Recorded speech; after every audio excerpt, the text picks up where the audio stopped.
ज्ञानाञ्जनशलाकया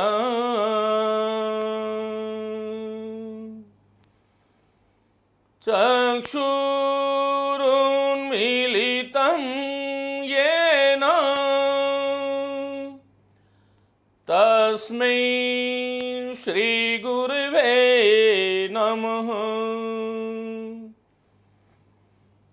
तस्मै श्रीगुरुवे नमः। तस्मै श्रीगुरुवे नमः। प्रिय साथियों, आप सभी का हार्दिक स्वागत अभिनंदन करता हूं और एक बहुत महत्वपूर्ण व्याख्यान जिसमें हम प्रविष्ट हो रहे हैं। मुझे पूर्ण उम्मीद है कि यहाँ से आप लोगों को बहुत कुछ सीखने को मिलेगा। साथियों, पहले मैं आपको ये बता देता हूँ कि आपके सेकंड ग्रेड में एक बड़ा महत्वपूर्ण टॉपिक है और वह टॉपिक ये है हिंदी भाषा का उद्भव एवं विकास। साथ में ही है हिंदी की बोलियां और देवनागरी लिपि। ये एक स्वतंत्र खंड है साथियों, और ये पूरी उम्मीद है कि यहां से 5 से 6 प्रश्न यहां से मिलने वाले हैं। इस टेस्ट में आज हम लोग इसके साथ में एक वर्ण विचार और वर्ण विचार से कम 2 प्रश्न या 3 प्रश्न आने ही आने हैं। कुल मिलाकर के आज हम 7 से 8 प्रश्नों की बात करेंगे, अर्थात ये व्याख्यान जो है वो कम से कम 14 से 16 नंबर का रहने वाला है। साथियों, मैया पाठशाला ऐप पर ये माइनर टेस्ट के रूप में आप लोगों ने दिया था और ये 10वां टेस्ट था। मुझे उम्मीद है कि सभी साथी इसके माध्यम से बहुत ध्यान से इसको पढ़ेंगे और सुनेंगे।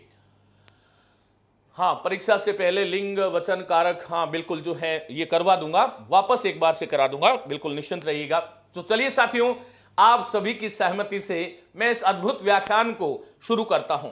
मित्रों, पहला प्रश्न आपके सामने है, इसका आंसर आप लोग दोगे और तब मैं आगे बढ़ूंगा।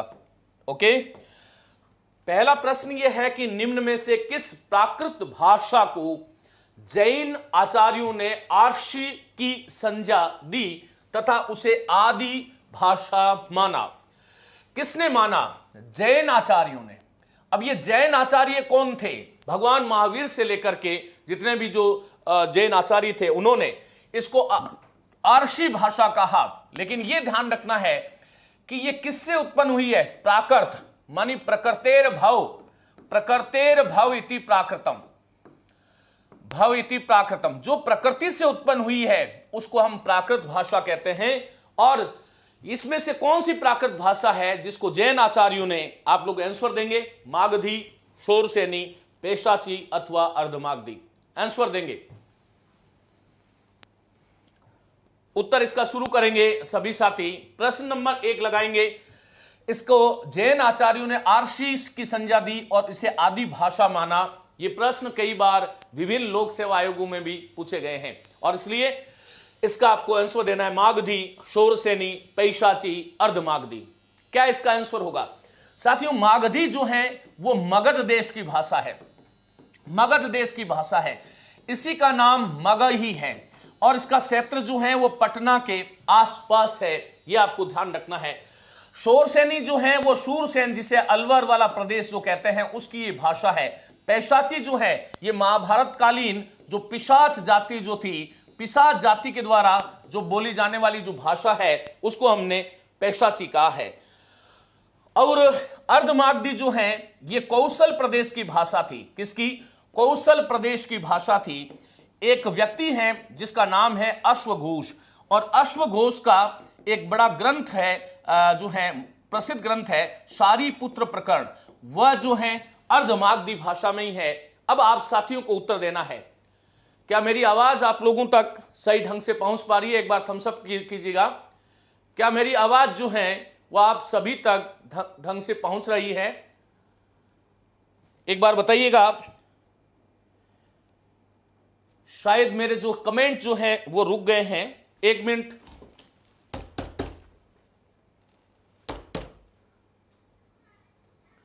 उसको फोन करो, ये हाँ ये कमेंट रुक गए।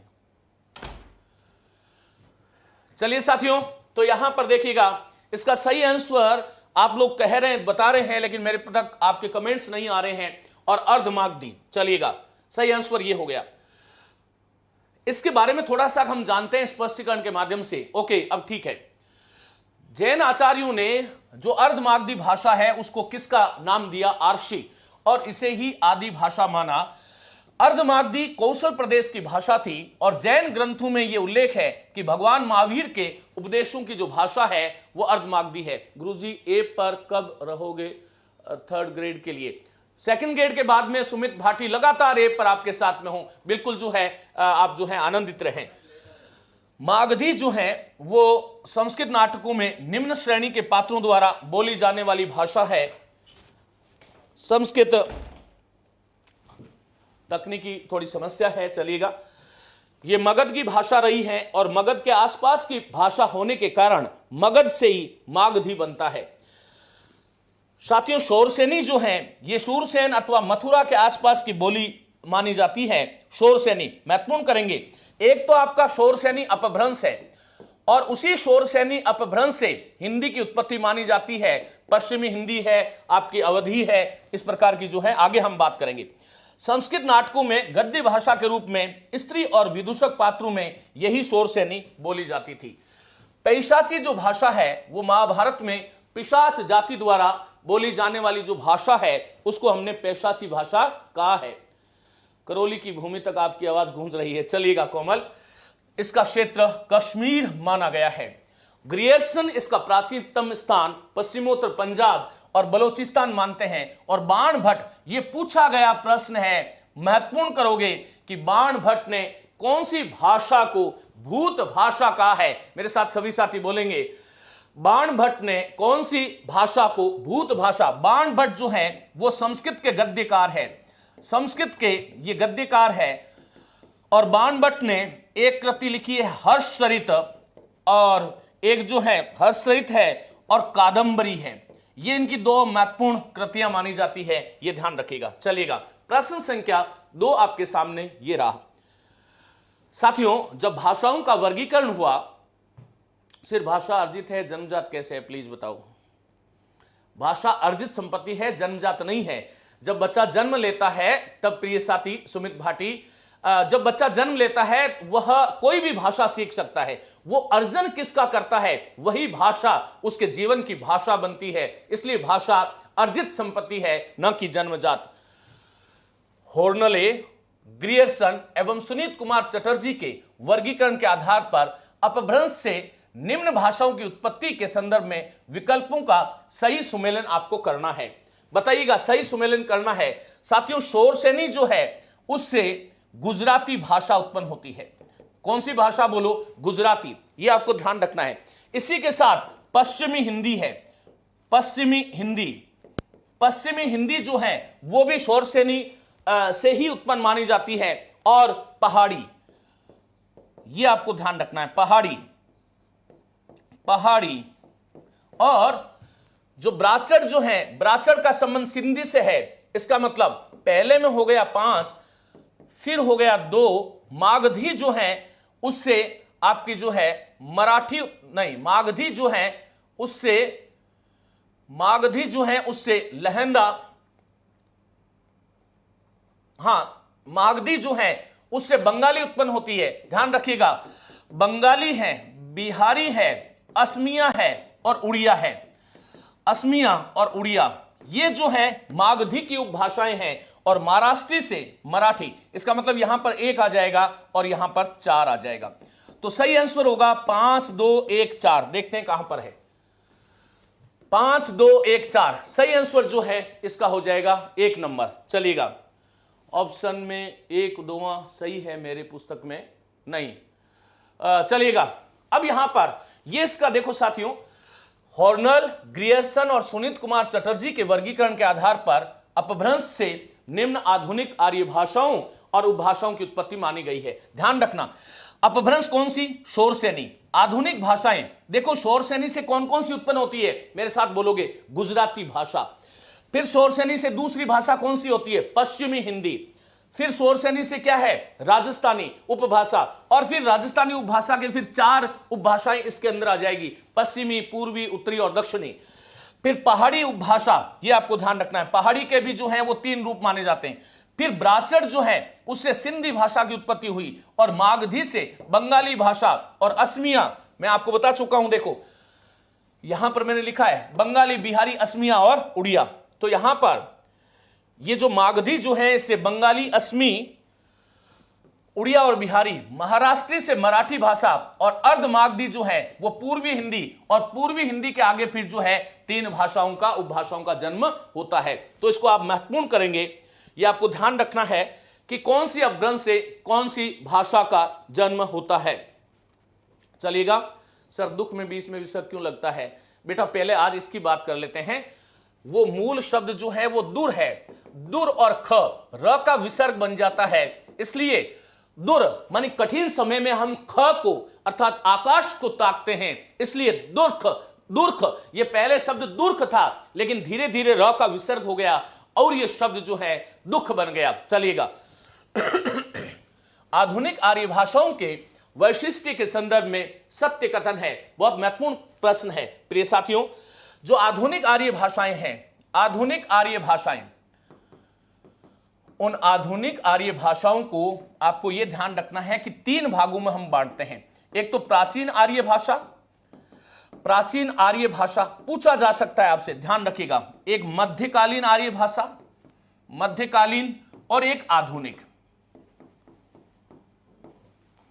प्राचीन आर्य भाषा का जो समय है वो 1000 ईस्वी से 1500 ईस्वी तक का है। मध्यकालीन भाषाओं का समय जो है वो 1500 से 1800 है, और आधुनिक भाषाओं का समय जो है 1800 लेकर के अब तक है। ऐसे आपको ध्यान रखना है। बात कर रहे हैं आधुनिक आर्य भाषाओं की। अब इस प्रश्न पे जाओ, आधुनिक आर्य भाषाओं के वैशिष्ट्य के संदर्भ में देखिए मैं सारा बता दूंगा, लेकिन मुझे लगता है कि अभी आज जो पृष्ठ जो शब्द है उसका संधिविच्छेद तो होता है पृष्ठ और थ। मुझे फिर लगता है कि नींद नहीं आएगी, इसलिए बताना भी जरूरी है। सृष्टि जो है उसका संधिविच्छेद तो नहीं होगा, लेकिन सृज और ती माना जाता है। और मिष्टान का संधिविच्छेद आपने गलत लिखा है, मिष्ट और अन्न होता है। और स्वाधीन का संधिविच्छेद जो है वो स्व और अधीन होता है। और मरुधारिणी का संधिविच्छेद मरुत और हारिणी होता है। शब्द बन जाएगा मरुधारिणी, लिख लो बेटा। आधुनिक आर्य भाषाओं के वैशिष्ट्य के, प्लीज सब्सक्राइब बढ़ाओ मेरे पिंकी खिलेरी का, चलेगा। तो साथियों, आधुनिक आर्य भाषाओं के वैशिष्ट्य के संदर्भ में सत्य कथन है। कौन सा सत्य कथन है? किसमें? आधुनिक आर्य भाषाएं। आधुनिक आर्य भाषाओं का समय कब से मानना चाहिए? 1800 से अब तक। तो मैं पढ़ रहा हूं, इसका आंसर आप लोग दोगे। री का प्रयोग केवल तत्सम शब्दों के लेखन में ही दिखाई देता है। बिल्कुल सही बात है। आधुनिक आर्य भाषाओं में ये जो री है इसका प्रयोग तत्सम शब्दों में, किसी भी तद्भव शब्द में, ये पहचान भी है, किसी भी तद्भव शब्द में री का प्रयोग नहीं होता है। ये आपको ध्यान रखना है। नैना डामोर इसका जो है 3 4 तीसरे का चौथा। ओके, क्या पूछा है? सत्य कथन पूछा है। तो ये तो सत्य कथन है, बिल्कुल ये सत्य कथन है। ड और ढ और ड और ढ का पृथक पृथक लेखन हुआ, ये बहुत बड़ी बात है। ये जितने भी मेरे व्याख्यान हैं उसको यदि आप कृपा करके शांति से सुन लो तो आपकी जिंदगी में बहार आएगी, ये मैं कह सकता हूं। मैं कोई ज्योतिषी नहीं हूं, लेकिन मैं क्योंकि पढ़ा लिखा व्यक्ति हूं और पढ़ लिख करके आपको पढ़ा रहा हूं। साथियों, मैं आपको हमेशा बताता हूं कि ड और ढ 18वीं शताब्दी से पहले ड और ढ का प्रयोग नहीं था, लेकिन ड और ढ, इससे ड के नीचे नुक्ता लगाया तो ये ढ हो गया, और ढ के नीचे नुक्ता लगाया तो ये ढ हो गया। इसका पृथक पृथक लेखन ही 18वीं शताब्दी आधुनिक आर्य भाषाओं में शुरुआत हुआ है। तो ये आपको ध्यान रखना है। फिर संस्कृत के शब्दों में ड और ढ का प्रयोग नहीं होना चाहिए। प्राय द्वित्व व्यंजन में से केवल एक व्यंजन ही शेष रहा। जो द्वित्व व्यंजन थे वो जो है एक वर्ण ही व्यंजन ही शेष रहा, और लोपित व्यंजन से पहले वाले स्वर में दीर्घता आ गई, यह भी सही है। और शब्द भंडार की दृष्टि से कई विदेशी भाषाओं के शब्दों का समावेश हुआ, यह आपको ध्यान रखना है, यह भी सही है। इसमें अरबी जो भाषा है आधुनिक काल तक इसमें 2500 शब्द आज हमारी हिंदी में अरबी भाषा के हैं। फारसी जो भाषा है उसमें भाषा विज्ञानों के अनुसार जो है 3500 शब्द, कितने शब्द? 3500 मूल शब्द है, 3500 मूल शब्द फारसी भाषा के हैं।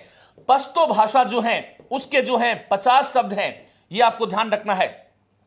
जो पश्तो भाषा है उसके 50 शब्द है। और जो तुर्की भाषा है, तुर्की भाषा जो है इसके करीबन 125 शब्द है। इसी प्रकार फिर चीनी भाषा जो है कई भाषाएं, स्पेनिश है, तोखारीन, मंडारिन के हमारे शब्द जो हैं वो आते हैं, ये ध्यान रखिएगा। प्रिय साथियों, ये चारों ही कथन सही है। आधुनिक आर्य भाषाओं के वैशिष्ट्य के संदर्भ में सत्य कथन है। मेरे साथ बोलोगे? चारों सही है। री का प्रयोग तत्सम शब्दों में होने लगा, बिल्कुल सही है। ड ढ को ढ से ड और ढ से ढ का पृथक पृथक लेखन की शुरुआत मानी गई। द्वित्व व्यंजन में एक व्यंजन शेष रहा और लोपित व्यंजन से पहले वाले स्वर में दीर्घता आ गई और शब्द भंडार की दृष्टि से कई विदेशी भाषाओं के शब्दों का समावेश हुआ। ये सारे के सारे कथन सत्य है, क्योंकि ये वो समय था जब भारत पर जो है सभी जातियों ने, करीबन सभी विदेशियों ने आक्रमण किया था और हमारी हिंदी भाषा में बहुत सारे नए शब्दों का आगमन हुआ। मैंने आपको बता दिया कि कौन कौन से शब्द है, इसलिए इसका सही आंसर होगा डी। 1, 2, 3 और 4, ये चारों के चारों ही सत्य कथन है। इस प्रश्न को आप लोग महत्वपूर्ण करोगे, हो सकता है कि 24 तारीख को आपसे मिलने के लिए आ जाए। साथियों, ये यहां पर इसका स्पष्टीकरण है, मैं आपको बता चुका हूं। राजस्थान प्रदेश के विभिन्न क्षेत्रों में बोली जाने वाली बोलियों के संदर्भ में अनुचित विकल्प है। हाँ, पीडीएफ जो है इसकी मैं आपको मैया पाठशाला का जो टेलीग्राम ऐप चैनल है उस पर मैं इसको जो है चलिएगा। ये पिंकी खिलेरी और बबीता दीदी, आप कृपा करके ध्यान रखिएगा, मैं आपको ब्लॉक कर सकता हूं। वो इसलिए, देखिए आप, क्योंकि ये मदारी का खेल तो है नहीं, आप किसी प्रोफेसर की कक्षा में बैठे हैं, तो ये तो आजकल का जमाना है। आप मुझे ऑफलाइन ही मान लीजिएगा, ऑनलाइन नहीं। उस भाव से आपको पढ़ना चाहिए, मुझे यूं लगता है। चलिएगा, तो साथियों, राजस्थान प्रदेश के विभिन्न क्षेत्रों में बोली जाने वाली बोलियों के संदर्भ में अनुचित विकल्प। प्रिय साथियों, ये आपको 1 घंटा जो मैं दे रहा हूं, ये मेरे जीवन का महत्वपूर्ण समय तो है ही है, लेकिन आपके जीवन का भी महत्वपूर्ण समय है, ये आपको ध्यान रखना है। तो यहां पर देखिएगा, मैं जो पूछ रहा हूं वो आंसर दीजिएगा। कोई भंडार शब्द तत्सम है या तद्भव? भांडार शब्द होता है और वो तत्सम है। जोधपुरी, बीकानेरी, अनुचित विकल्प चुनना है। मारवाड़ी। प्रिय साथियों, हमारी जो हिंदी जो है राजस्थानी जो हिंदी है, राजस्थानी हिंदी के 4 भाग है। पहला जो है पश्चिमी हिंदी, और ये पश्चिमी हिंदी जो है इसी को हम जो है वो क्या बोलते हैं? मारवाड़ी बोलते हैं। क्या बोलते हैं? मारवाड़ी। मारवाड़ी किसकी उपबोली है? पश्चिमी हिंदी की। और ये मारवाड़ी जो है वो आपको ध्यान रखना है, जो है ये राजस्थानी हिंदी की प्रतिनिधि बोली है। क्या है? बोलो, प्रतिनिधि बोली है। इसी को पुराने जमाने में पिंगल साहित्य कहा जाता था, यह भी आपको ध्यान रखना है। ये जो है जोधपुर, बीकानेर के साथ में जैसलमेर है, मेवाड़ है, नागौर है और अजमेर का कुछ भाग जो है उसमें मारवाड़ी बोली जाती है। ये बिल्कुल ठीक है। ये परीक्षा में जब प्रश्न आएंगे तब मुझे आप याद करोगे। हो सकता है कि मेरी बातें आपको कड़वी लगे, लेकिन मैं चाहता हूं कि मेरा युवा वर्ग जो है वो सोच करके बोले, सोच करके लिखे, और सार्थक चीजों का संवाद यदि हम करेंगे तो मुझे कम से कम बहुत अच्छा लगेगा। प्रिय साथियों, चलिएगा, ये बी जो है इसमें अलवर, भरतपुर और मेवाती, ये साथियों ये आपका राजस्थानी की दूसरी बोली जो है उसको हम बोलते हैं उत्तरी राजस्थानी। क्या बोलते हैं? उत्तरी राजस्थानी। उत्तरी राजस्थानी जो है इसी का नाम क्या है? मेवाती है, क्योंकि अलवर, भरतपुर ये जो क्षेत्र हैं इसमें एक मेव जाति है, और मेव जाति के द्वारा बोले जाने के कारण इसको मेवाती कहते हैं। इसका मतलब ये भी सही है। ये तीसरी जो है राजस्थानी हिंदी की जो उपभाषा है उसको हम बोलते हैं पूर्वी हिंदी। पूर्वी हिंदी जो है इसका दूसरा नाम क्या है? ढूंढाड़ी है। इसका मतलब ये भी सही है, ढूंढाड़ी है। इसकी जो प्रतिनिधि बोली जो है वो जयपुरी है। आपको ये ध्यान रखना है कि संत राजस्थान के जो प्रसिद्ध संत दादू दयाल है, दादू दयाल का जो साहित्य है वो इसी ढूंढाड़ी भाषा में मिलता है। इसका मतलब ये भी सही है, पूछा था अनुचित, ये अनुचित है। ये वागड़ी जो है, वागड़ी जो भाषा है ये आपका जो है बांसवाड़ा और डूंगरपुर में बोली जाती है। कहां पर? बांसवाड़ा में और डूंगरपुर में। डूंगरपुर का आसपास जो क्षेत्र है उसमें वागड़ी भाषा बोली जाती है। सही आंसर ये हो गया। लेकिन राजस्थानी हिंदी की चौथी जो उपभाषा है उसको हम बोलते हैं दक्षिणी राजस्थानी या दक्षिणी हिंदी। दक्षिणी राजस्थानी या दक्षिणी हिंदी, ये दक्षिणी हिंदी जो है इसको हम बोलते हैं मालवी, और ये मालव क्षेत्र की भाषा होने के कारण इसका नाम मालवी है। और इस मालवी जो है, ये जो आपकी मालवी जो भाषा है ये आपको ध्यान रखना है कि ये इसमें कई बार ये पूछा जाता है, एक चंद्र सखी है जो इसकी प्रसिद्ध कवयित्री है, ये आपको ध्यान रखना है। सही आंसर जो है डी हो गया। सर आपकी क्लास को मेरी दादी सास भी कह रही है कि मेरा भी राम राम। हाँ बिल्कुल जो है, बिल्कुल बेटा कोमल गुजर, राम राम को मारा नहीं जाता है, कहा जाता है। चलिएगा, वागड़ी दक्षिण राजस्थान की बोली, वागड़ी का अन्य नाम निमाड़ी है, यह आपसे पूछा जा सकता है। दक्षिण राजस्थान की बोली वागड़ी का अन्य नाम निमाड़ी है। क्या है? बोलो, निमाड़ी। ये निमाड़ी निमाड़ के आसपास बोली जाती है। डूंगरपुर, बांसवाड़ा, प्रतापगढ़, खेरवाड़ा और सागवाड़ा, जो पूरा आदिवासी जो अंचल है वहां से यदि कोई सुन रहा है मुझे, तो वहां पर वागड़ है। एक बांगड़ प्रदेश है, बांगड़ प्रदेश आपका सीकर झुंझुनू वाला है, वो वागड़ है। वागड़ प्रदेश जो है वो डूंगरपुर बांसवाड़ा वाला है, ये आपको ध्यान रखना है। चलिएगा, ये वागड़ी और बागड़ी में कंफ्यूज मत होना, वागड़ी और अन्य बोलियां बोली जाती है। मारवाड़ी, साथियों कई बार आपसे प्रश्न ये आता है कि मारवाड़ी जो है उसकी कौन कौन सा कहां कहां पर बोली जाती है, तो मेरे साथ आप लोग बोलोगे जोधपुर, बीकानेर, जैसलमेर, मेवाड़, सिरोही आदि में बोली जाती है। इसे पश्चिमी राजस्थानी बोली भी कहा जाता है। विशेष पुरानी मारवाड़ी को डिंगल कहा जाता है, मैंने शायद पिंगल बोल दिया, डिंगल कहा जाता है। मेवाती, उत्तरी राजस्थानी या मेवाती राजस्थान में अलवर, गुड़गांव, भरतपुर और इसके आसपास के क्षेत्र में बोली जाती है। किसके द्वारा? मेव जाति के इलाके में बोली जाने के कारण मेवात के नाम पर ही इसे मेवाती भी कहा गया। ढूंढाड़ी जो है पूर्वी राजस्थानी, जिसे मैंने अभी पूर्वी राजस्थानी कहा है, और इसकी प्रतिनिधि बोली जो है पूर्वी राजस्थानी की वो जयपुरी है, यह आपको ध्यान रखना है। ढूंढाड़ी राजस्थान के पूर्वी भाग मानी जयपुर, अजमेर और किशनगढ़ के आसपास का जो क्षेत्र है उसमें ये बोली जाती है। सर बांसवाड़ा से हूं, बिल्कुल, वहां पर ये वागड़ी बोली जाती है, ऐसे आपको ध्यान रखना है। इसकी प्रतिनिधि बोली जयपुरी है और जिसका केंद्र जो है वो जयपुर है। हिंदी भाषा के मध्यकालीन विकास की दृष्टि से सही कथन आपको चुनना है।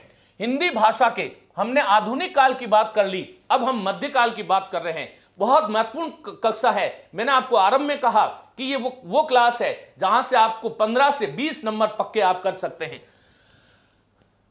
सही कथन नहीं है स्वर माला में ऐ और औ स्वरों का विकास, यही सही कथन नहीं है। प्रिय साथियों, ऐ और औ का विकास जो है वो हिंदी के आदिकाल में हो गया था। आदिकाल का मतलब हो गया जो प्राचीन, जिसको मैंने कहा 1000 से 1500 के बीच में। मध्यकालीन का समय तो 1500 से 1800 के बीच में है।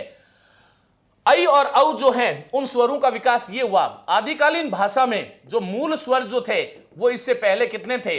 8 थे, ये आपको ध्यान रखना है। और ऐ औ का विकास इसमें नहीं हुआ। फिर जो है ब्रज और अवधी भाषा उपभाषाओं का विकास हुआ, क्योंकि ये वो काल था जब सूर, तुलसी, जब मीरा, जब देव, जब घनानंद, रीतिकाल और भक्तिकाल का जो संधि समय था। इसलिए ब्रज भाषा में जायसी इत्यादि ने, ब्रज भाषा में रीतिकाल कवि ने और अवधी भाषा में तुलसी, जायसी इत्यादि ने इसका विकास किया। तो यह भी बिल्कुल मध्यकालीन विकास की दृष्टि से बिल्कुल सही कथन है।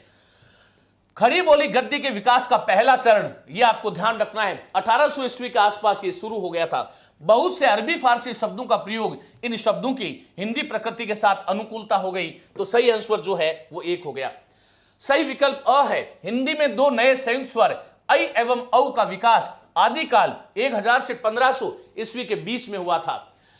इससे पूर्व अपभ्रंश में केवल 8 स्वर थे, और यह प्रश्न पिछली बार सेकंड ग्रेड में पूछा गया था। अपभ्रंश में मूल स्वर कितने थे? 8 थे। वो कौन कौन से थे?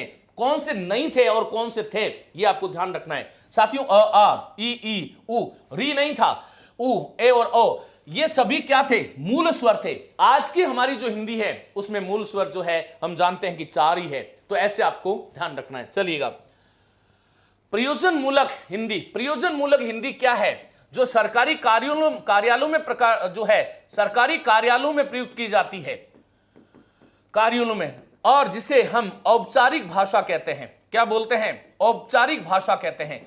ये औपचारिक भाषा है, उसमें क्या होनी चाहिए? वैज्ञानिकता होनी चाहिए। वैज्ञानिकता क्यों होनी चाहिए?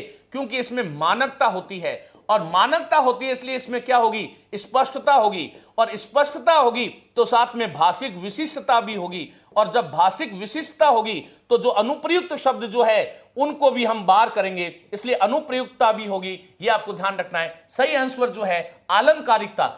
अलंकारिकता जो है वो अनौपचारिक भाषा में की जा सकती है। किसमें? अनौपचारिक भाषा में। या अलंकारिक जो भाषा जो है वो साहित्यिक भाषा की पहचान है। साहित्यिक भाषा में अलंकारिकता होती है। प्रयोजन मूलक हिंदी में अलंकारिकता का कोई भी स्थान नहीं होता है। निम्नलिखित में से असंगत कथन का चयन कीजिए। सभी साथी आंसर देंगे। असंगत कथन का चयन कीजिए। बताइए आप साथी सभी, असंगत कथन जो है वो क्या है? साथियों, हिंदी भाषा का उद्भव शोर सेनी, मागधी और अर्धमागधी अपभ्रंश से हुआ है। यह कथन बिल्कुल संगत है, असंगत नहीं है। देवाराम जानी, सेकंड ग्रेड अब फरवरी में होना नहीं है, अभी हमारे पास बहुत समय बच्चे। अभी हम सेकंड ग्रेड पे थोड़ा सा काम कर लेते हैं, केवल 10-12 दिन का काम है, उसके बाद में आप ही के साथ हैं, इसलिए बिल्कुल निश्चिंत होकर के आप लोग अध्ययन करें। निम्नलिखित कथनों में से असंगत कथन का चयन कीजिएगा। प्रिय साथियों, हिंदी भाषा का उद्भव जो है वो शोर सेनी अपभ्रंश से हुआ है, और शोर सेनी अपभ्रंश, मागधी और अर्धमागधी, ये 3 जो अपभ्रंश है, इन्हीं से हिंदी भाषा का पूरा परिवार बना है। राम प्रसाद निरंजनीकृत भाषा योग वशिष्ठ खड़ी बोली की पहली परिष्कृत रचना मानी जाती है। यह भी ठीक है। हिंदी प्रदेश की बोलियों में भोजपुरी सर्वाधिक बोली जाने वाली भाषा है। यह सर्वाधिक व्यावसायिक भाषा है। इसमें सर्वाधिक जो है रोजगार के अवसर उपलब्ध हैं, और हिंदी प्रदेश की बोलियों में सर्वाधिक बोली जाने वाली जो भाषा है ये भोजपुरी है। अरे आप नेट ले लो, कॉलेज लेक्चरर ले लो, हर परीक्षा में ये प्रश्न आता है, इसलिए ध्यान रखना ये तीनों ठीक है। मालवी समूचे प्रदेश की बोली नहीं है, राजस्थान की प्रतिनिधि बोली नहीं है। राजस्थान की प्रतिनिधि बोली जो है वो तो मारवाड़ी है। क्या है? मालवी जो है वो तो केवल मालव प्रदेश की बोली है। किसकी? मालव प्रदेश की प्रतिनिधि भाषा है, न कि राजस्थान की। ऐसे आपको ध्यान रखना है। संविधान का कौन सा अनुच्छेद कहता है कि राज्य और केंद्र के बीच तथा 2 राज्यों के बीच संचार पत्राचार संघ की राजभाषा में जाएगा? और यह अनुच्छेद 346 है। ऐसे आपको ध्यान रखना है। ये इसमें सब कुछ दे रखा है, आप लोग देख लेना। स्वर्गीय श्री बीजी खेर बाल गंगाधर खेर जो है की अध्यक्षता में गठित राजभाषा आयोग के प्रतिवेदन में वर्णित सुझावों के संबंध में कौन सा कथन सही है? बताइए कौन सा कथन जो है वो सही है? सही कथन कौन सा है? साथियों, पहले आपको यह बता देता हूं कि 7 जून 1955 को बीजी खरे की अध्यक्षता में, बीजी खेर है, खरे नहीं है, बीजी खेर की अध्यक्षता में एक राजभाषा आयोग बना। अध्यक्षता में राजभाषाई आयोग बना, और यह प्रथम आयोग था। क्या था? ये प्रथम आयोग था, और इसमें कुल 20 सदस्य थे।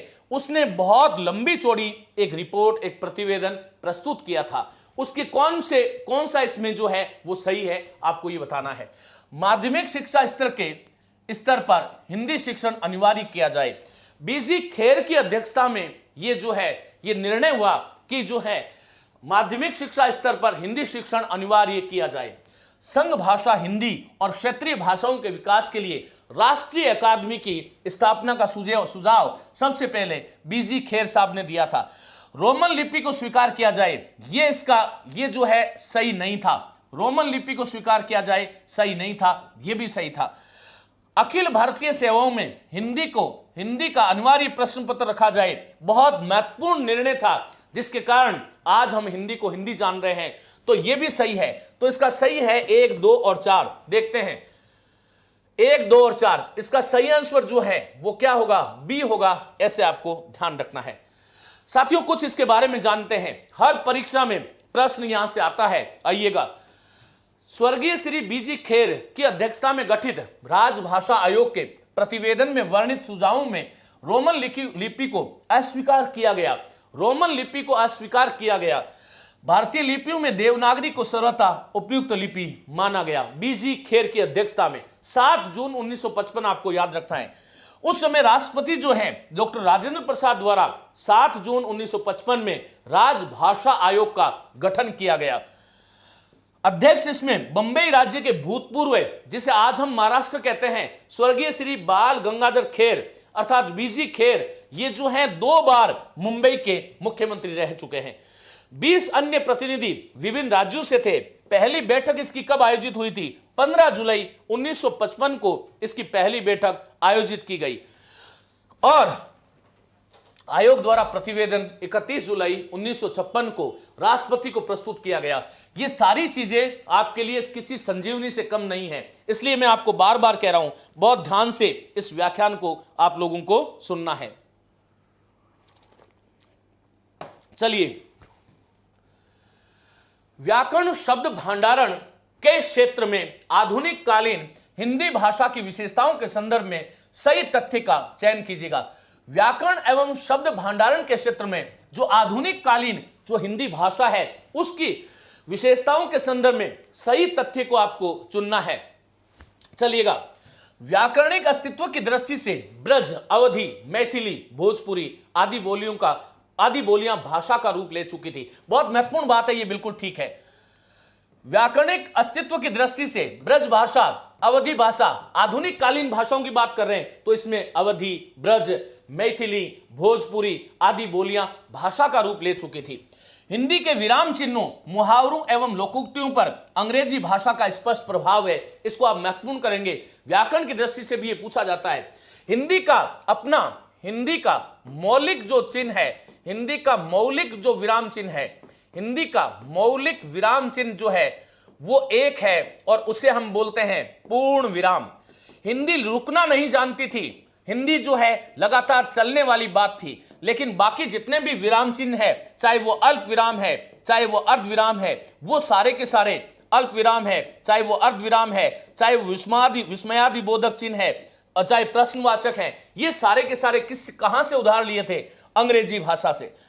पूर्णतः वियोगात्मक एवं तत्समनिष्ठ हिंदी का प्रचलन हो गया और हिंदी के शब्द भंडार में समृद्धि हुई। इसका मतलब डी ऑप्शन इसका सही होगा। सारे के सारे कथन जो है वो सही है। चलिए साथियों, उपयुक्त युग मुख्यतः 1900 ईस्वी के बाद आधुनिक काल की बात कर रहे हैं। द्विवेदी काल और छायावाद काल में आई भाषिक जागरूकता के कारण तत्सम शब्दों का प्रयोग बढ़ना प्रारंभ हो गया। इसको 1800 करेंगे हम। प्रेस, रेडियो, शिक्षा तथा व्याकरणिक विश्लेषण आदि के प्रभाव से हिंदी व्याकरण का रूप काफी जो है हद तक स्थिर हो गया था। एक और महत्वपूर्ण बात बता देता हूं कि हिंदी व्याकरण के आरंभिक रूप को स्थिरीकरण प्रदान करने में सबसे बड़ा योगदान जो है किसका माना जाता है? आप लोग बताओगे? यह प्रश्न यदि आ गया कि हिंदी व्याकरण के आरंभिक स्वरूप को स्थिरता या स्थिरीकरण प्रदान करने में सबसे बड़ा योगदान किसका है? सभी साथी एक बार आंसर देंगे। जितने भी साथी देख रहे हैं सब आंसर देंगे। बताइएगा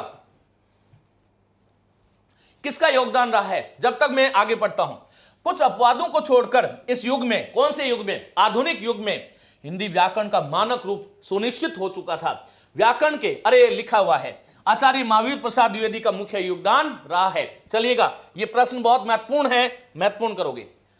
निम्नलिखित में से असंगत कथन का चयन कीजिएगा। साथियों तमिल भाषा जो है उसका ग्रंथ है तोलकाप्पियम और यह तमिल का व्याकरण माना जाता है। कन्नड़ जो है वो कविराज मार्ग, ये कन्नड़ भाषा जो है उसका जो है कविराज मार्ग ये ग्रंथ है। सही आंसर इसका ये होगा। और तेलुगु का महाभागवत प्रसिद्ध है। आइए स्पष्टीकरण देखते हैं। मलयालम में जो है वो रामचरित ग्रंथ जो है वो प्रसिद्ध है। मलयालम केरल प्रदेश की भाषा है। किसकी भाषा है बोलिएगा? केरल प्रदेश की। देवीलाल बिल्कुल प्रणाम बेटा। केरल प्रदेश की भाषा है जिसमें चिरामन कवि द्वारा रचित रामचरित महत्वपूर्ण काव्य कृति है। तमिल जो भाषा है वो द्रविड़ भाषा परिवार की प्राचीनतम भाषा है। तोलकाप्पियम मध्यकाल में रचित प्राचीनतम व्याकरण ग्रंथ है। कन्नड़ जो है यह कर्नाटक राज्य की भाषा है। द्रविड़ परिवार की भाषाओं में प्राचीनतम की दृष्टि से इसका तमिल के बाद में दूसरा स्थान है। कवि राजमार्ग 7वीं शताब्दी की कृति है जो कन्नड़ का पहला प्राप्त ग्रंथ है।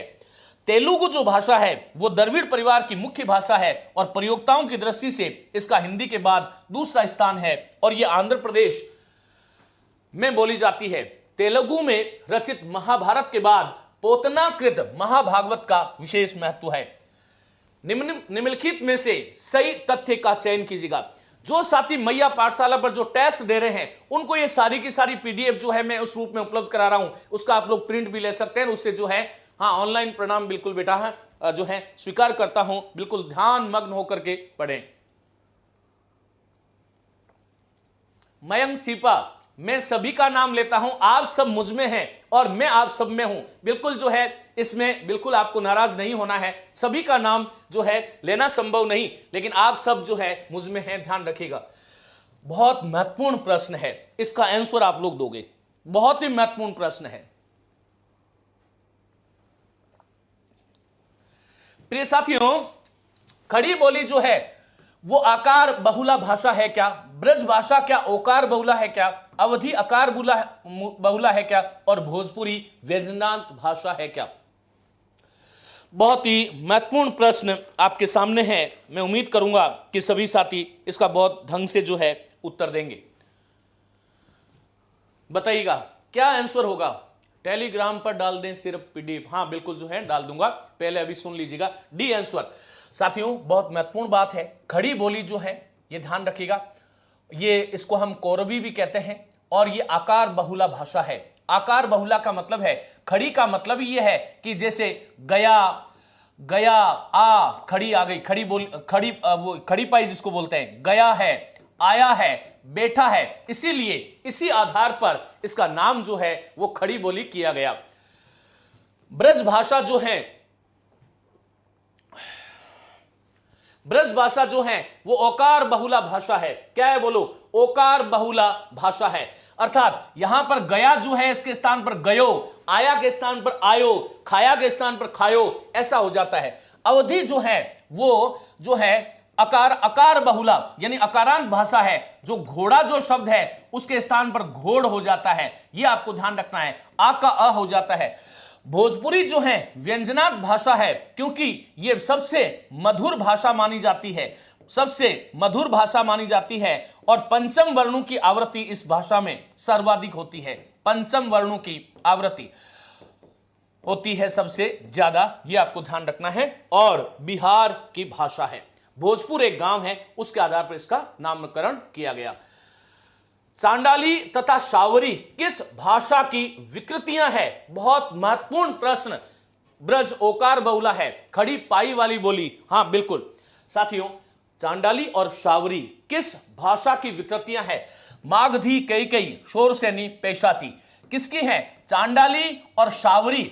और इसी मागधी भाषा को एक जो है अन्य नाम है शाकाहारी भाषा। क्या बोलते हैं इसको? शाकाहारी भाषा। और इसको विकृतियां मानते हैं चांडाली और शावरी को मागधी भाषा की। मागधी जो भाषा है वो मगध देश की भाषा होने के कारण ये मागधी कहलाई, ये भी आपको ध्यान रखना है। चलिएगा, निम्नलिखित संविधान संशोधनों द्वारा भाषाओं की मान्यता के संबंध में अनुचित विकल्प आपको चुनना है। संविधान है, संशोधन और भाषा, इसका आंसर देना है। साथियों मूल जो हमारी 8वीं अनुसूची जो है उसमें आरंभ में 14 भाषाएं जोड़ी गई थी। 8वीं अनुसूची में, यह बहुत महत्वपूर्ण प्रश्न है, 8वीं अनुसूची में कितनी भाषाएं जोड़ी गई? 14 भाषाएं मूल रूप से जोड़ी गई थी। उसके बाद में 8 भाषाओं को विभिन्न संविधान संशोधनों के द्वारा जोड़ा गया था, यह आपको ध्यान रखना है। 1967 में 21वां संविधान संशोधन हुआ और 1967 में इस संविधान संशोधन के माध्यम से हिंदी भाषा को इसमें सम्मिलित कर लिया गया। और उसके बाद में 1992 जो है, यह बहुत महत्वपूर्ण करेंगे, तो यहां पर एक भाषा आ गई और 1992 जो है उसमें 71वां संविधान संशोधन हुआ, मणिपुरी, नेपाली भाषा और कोंकणी भाषा को सम्मिलित कर लिया गया। मणि ये 15वीं थी, ये 16वीं थी, ये 17वीं और ये 18वीं भाषा थी। उसके बाद में 2003 में 92वां संविधान संशोधन हुआ, जिसमें बोडो, डोगरी, मैथिली और संथाली, अर्थात ये जो बोडो जो है वो कौन से नंबर की है? 19, 20, 21 और 22। इस प्रकार 8वीं अनुसूची में आरंभ में 14 भाषाएं थी, लेकिन 8 भाषाएं जब जोड़ दी गई तो वर्तमान में जो भाषाएं हैं वो कितनी है? 22 है। इसका सही विकल्प यह है क्योंकि उड़िया और असमिया जो है वो आरंभ में इन 14 भाषाओं में सम्मिलित थी। इस प्रश्न को आपको ढंग से याद करना है, यह आपको ध्यान रखना है। चलिएगा, भारतीय संविधान की 8वीं अनुसूची के प्रारंभ में 14 मूल भाषाएं सम्मिलित थी, जिनमें उड़िया एवं असमिया भी है। अब मेरे साथ बोलेंगे वे 14 भाषाएं कौन कौन सी हैं? बोलो। हिंदी, पंजाबी, गुजराती, कश्मीरी, मराठी, कन्नड़, मलयालम, तमिल, तेलुगु, उड़िया, असमिया, बंगला, संस्कृत, उर्दू, और ये देखिएगा ये 14 भाषाएं थी। अब यहां पर एक बात आप क्या सीख रहे हो? पहले तो ये सीख रहे हो कि ये हिंदी इन 14 भाषाओं में एक भाषा है, पंजाबी एक स्वतंत्र भाषा है, गुजराती एक स्वतंत्र भाषा है, लेकिन गुजराती को धीरे धीरे शौरसेनी अपभ्रंश से उत्पन्न मानते हुए हिंदी की बोली में भी उसको गिना जाता है। केवल इसको छोड़ दिया जाए तो बाकी कोई हिंदी की बोली नहीं है। कश्मीरी, मराठी, कन्नड़, मलयालम, तमिल, तेलुगु, उड़िया, असमिया, उड़िया और असमिया को भी फिर यहां पर सम्मिलित कर लिया गया, यह भी आपको ध्यान रखना है। फिर बंगला और संस्कृत और उर्दू। वर्ष 1967 में 21वें संविधान संशोधन द्वारा सिंधी भाषा को इसमें सम्मिलित किया गया। वर्ष 1992 में 71वें संविधान संशोधन द्वारा मणिपुरी, नेपाली और कोंकणी को सम्मिलित किया गया। वर्ष 2003 में 92वें संविधान संशोधन द्वारा बोडो को डोगरी, मैथिली और संथाली इन 4 भाषाओं को मान्यता प्रदान की गई। इस प्रकार वर्तमान में मान्यता प्राप्त भाषाओं की संख्या कितनी है? 22 है, यह आपको ध्यान रखना है। भाव ध्वनि मूलक चित्रात्मक लिपि किसे माना गया है? अंग्रेज नहीं, अंग्रेजी भाषा, अंग्रेजी जो भाषा है, अंग्रेजी जो भाषा है, अंग्रेजी जो भाषा है, ध्यान रखना, अंग्रेजी को 22 भाषाओं में सम्मिलित नहीं किया गया है, 22 भाषाओं में सम्मिलित नहीं है, और इसीलिए आज तक भी ये भारत में बोली जरूर जाती है, लेकिन ये देशी भाषा नहीं है, ये वैदेशिक भाषा है, इसका संबंध विदेश से है, ऐसे आपको ध्यान रखना है। भाव ध्वनि मूलक चित्रात्मक लिपि किसे माना गया? सिंधु घाटी लिपि, जो कि सबसे प्राचीन लिपि है, यह भी आपको ध्यान रखना है। और सिंधु घाटी लिपि जो है वो हड़प्पा जो सभ्यता है उसकी ये लिपि है, और इसे भाव ध्वनि मूलक मानी चित्रात्मक लिपि माना गया है। सिंधु घाटी लिपि को भाव ध्वनि मूलक चित्रात्मक लिपि माना गया है, अर्थात भावों को ध्वनि, देखो भाव जो है उसको ध्वनि या चित्र के माध्यम से व्यक्त इस लिपि में किया जाता है। सिंधु घाटी लिपि ये भारत की सर्वाधिक प्राचीन लिपि है, जो मोहनजोदड़ो और हड़प्पा की खुदाई में प्राप्त हुई है। खरोष्टी लिपि ये गांधारी लिपि के नाम से जानी जाती है, क्योंकि अधिकांश लेख गंधार देश में ही मिलते हैं, ये आपको ध्यान रखना है। साथियों, एक और बहुत महत्वपूर्ण प्रश्न आपके सामने है। भाषा के संदर्भ में निम्न कथनों पर विचार करके असंगत कथन को चुनना है। स्वीट महोदय मानी भाषा की परिभाषा को लेकर के यह प्रश्न आपके शिक्षण विधि में भी काम आएगा, यह भी आपको ध्यान रखना है। तो क्या प्रश्न है, इसको जो है आगे मैं लिए चलता हूं, चलिएगा। स्वीट महोदय ध्वन्यात्मक शब्दों द्वारा, अर्थात ध्वन्यात्मक जो शब्द है उसके द्वारा विचारों का जो आदान प्रदान करना है वही भाषा है। कौन कह रहा है? ये स्वीट महोदय है, और बिल्कुल स्वीट परिभाषा इन्होंने दी है, और ये वैदेशिक भाषा विज्ञानी है, वैदेशिक भाषा विज्ञानी यह माने जाते हैं। सीताराम चतुर्वेदी भारतीय भाषा विज्ञानी है। वो कहते हैं कि भाषा के आविर्भाव से संसार गूंगों की विराट बस्ती होने से बच गया। साथियों, आपको ध्यान होना चाहिए, महाकवि दंडी संस्कृत में कहते हैं इदम अंधन तम प्रविशंति, नहीं, वो जो है भाषा को लेकर के, ये तो जो है ईशावासी उपनिषद का है, वो ये कहते हैं कि यदि भाषा रूपी ज्योति आह्लादित नहीं हुई होती तो ये हजारों सूर्य मिलकर के भी, महाकवि दंडी की परिभाषा बोल रहा हूं, कि यदि भाषा रूपी ज्योति इस संसार में प्रसरित नहीं हुई होती तो महाकवि दंडी कहते हैं कि हजारों सूर्य मिलकर के भी इस संसार को प्रकाशित नहीं कर सकते थे। उसी तरह सीताराम चतुर्वेदी भी जो है भाषा के आविर्भाव से वो संसार को गूंगों की विराट बस्ती होने से बच गया। बहुत महत्वपूर्ण परिभाषा है। डॉक्टर भोलानाथ तिवारी, भाषा संसार का नाद में चित्रण है, ध्वनि में स्वरूप है। ये भोलानाथ तिवारी की परिभाषा नहीं है, इसलिए सही आंसर यही है। ये परिभाषा जो है प्रकृति के कोमल कवि और वो है सुमित्रानंदन पंत की है, ऐसे आपको ध्यान रखना है। बाबूराम सक्सेना ये भी भाषा विज्ञानी है और इन्होंने एक पुस्तक भी लिखी है भाषा विज्ञान के नाम से। जिन ध्वनि चिन्हों द्वारा मनुष्य परस्पर विचार विनिमय करते हैं वही भाषा है। भोलानाथ तिवारी जो है वो भाषा को यादृच्छिक व्यवस्था मानता है। ध्वनि चिन्हों की जो ध्वनि चिन्ह है उन ध्वनि चिन्हों की यादृच्छिक व्यवस्था जो है, संक्षेप में बता रहा हूं, वह जो है वही भाषा है। भोलानाथ तिवारी ऐसा कहते हैं। भाषा संसार का नाद में चित्रण है, ध्वनि में स्वरूप है। यह कथन जो है, ये परिभाषा जो है वो सुमित्रानंदन पंत की है। डॉक्टर भोलानाथ तिवारी के भाषा के संदर्भ में क्या कथन है सुनिएगा। निश्चित प्रयत्न के फलस्वरूप मानव के मुख से निश्रित वह ध्वनि समष्टि भाषा कहलाती है जिसका अध्ययन और विश्लेषण किया जा सके। भाषा उच्चारण अवयवों से उच्चरित या यादृच्छिक, कर लो इसको, ये गलत हो गया टाइप, यादृच्छिक ध्वनि प्रतीकों की ऐसी व्यवस्था है जिसमें किसी भाषा समाज के लोग आपस में विचारों का आदान प्रदान करते हैं। भोलानाथ तिवारी की परिभाषा जो है बहुत ही महत्वपूर्ण मानी जाती है, यह भी आपको ध्यान रखना है। चलेगा, आदिकालीन हिंदी व्याकरण के संबंध में सही कथन आपको चुनना है। सभी साथी आंसर देंगे।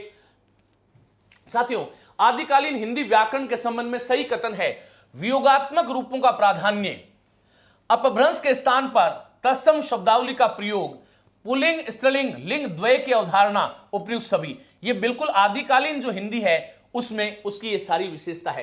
पहली बात तो वियोगात्मक रूपों का प्राधान्य। ये वियोगात्मक रूप क्या है, मैंने आपको कई बार समझाया है कि हिंदी हमारी वियोगात्मक भाषा है जिसमें प्रकृति प्रत्यय अलग अलग है। और ये आदिकाल से, मैंने आपको कई बार ये भी कहा था कि हिंदी, आप ऐप में लाइव क्लास क्यों नहीं आ रही है सर जी? कौन सी क्लास नहीं आ रही रमेश, बताओ। तो यहां पर चलेगा, अपभ्रंश के स्थान पर तत्सम शब्दावली का प्रयोग हुआ। पहले अपभ्रंश थी क्योंकि आदिकालीन जो भाषा है उसको हम जानते हैं कि सिद्धों की जो भाषा थी और जैनों की जो भाषा थी वो अपभ्रंश के नजदीक थी। धीरे धीरे उस पर संस्कृत का प्रभाव आने लगा, मानी तत्सम शब्दावली का प्रयोग इसमें होने लगा। पुल्लिंग और स्त्रीलिंग, ये लिंग द्वय की अवधारणा, क्योंकि संस्कृत में लिंग त्रय की अवधारणा है। नपुंसक लिंग आते आते समाप्त हो गया और यहां पर, इसलिए ये उपयुक्त कथन जो है सभी सही है। चलिएगा, ये सारा जो है मैं आपको पीडीएफ में दे दूंगा, आप लोग पढ़ लेना। राष्ट्रभाषा की प्रमुख विशेषता नहीं है। क्या पूछा है? प्रमुख विशेषता नहीं है। बहुसंख्यक लोगों की भाषा ही राष्ट्रभाषा कहलाती है, यह तो इसकी विशेषता है। व्याकरण एवं लिपि का काठिन्य, यह इसकी विशेषता नहीं है। राष्ट्रभाषा में व्याकरण होती नहीं है और होती है तो सरल है। लिपि कुछ भी करेंगे तो भी चलेगा, तो यही इसमें इसकी विशेषता नहीं है। राष्ट्रभाषा जो है वो विस्तृत एवं उच्च कोटि का साहित्य रखती है, ये महत्वपूर्ण करेंगे। साथियों, राजभाषा जो है उसका साहित्य से कोई लेना देना नहीं है। भावात्मक एकता स्थापित करने का पूर्ण सामर्थ्य किसमें होता है? राष्ट्रभाषा में होता है, इसलिए ये ध्यान रखिएगा। चलेगा, राजभाषा आयोग का गठन कब किया गया? राजभाषा आयोग का गठन कब किया गया? 7 जून 1955 को जो है बीजी खेर, बाल गंगाधर जो है खेर की अध्यक्षता में पहला राजभाषाई आयोग गठन हुआ था। यह आपको ध्यान रखना है, 7 जून 1955 को। तो ये आपको विशेष करके जो है ये कौन कौन सा आयोग थे इसका सब कुछ यहां पर दिया हुआ है। ये अनुच्छेद वाला प्रश्न जो है ये वैसे आपके सेकंड ग्रेड में है नहीं, इसलिए मैं इसको आगे लिए चलता हूं।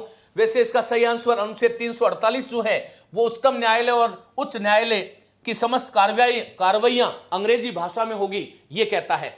अनुच्छेद 349 जो है वो ये कहता है भाषा संबंधित कुछ विधियां विधेयक अधिनियमित करने की विशेष प्रक्रिया।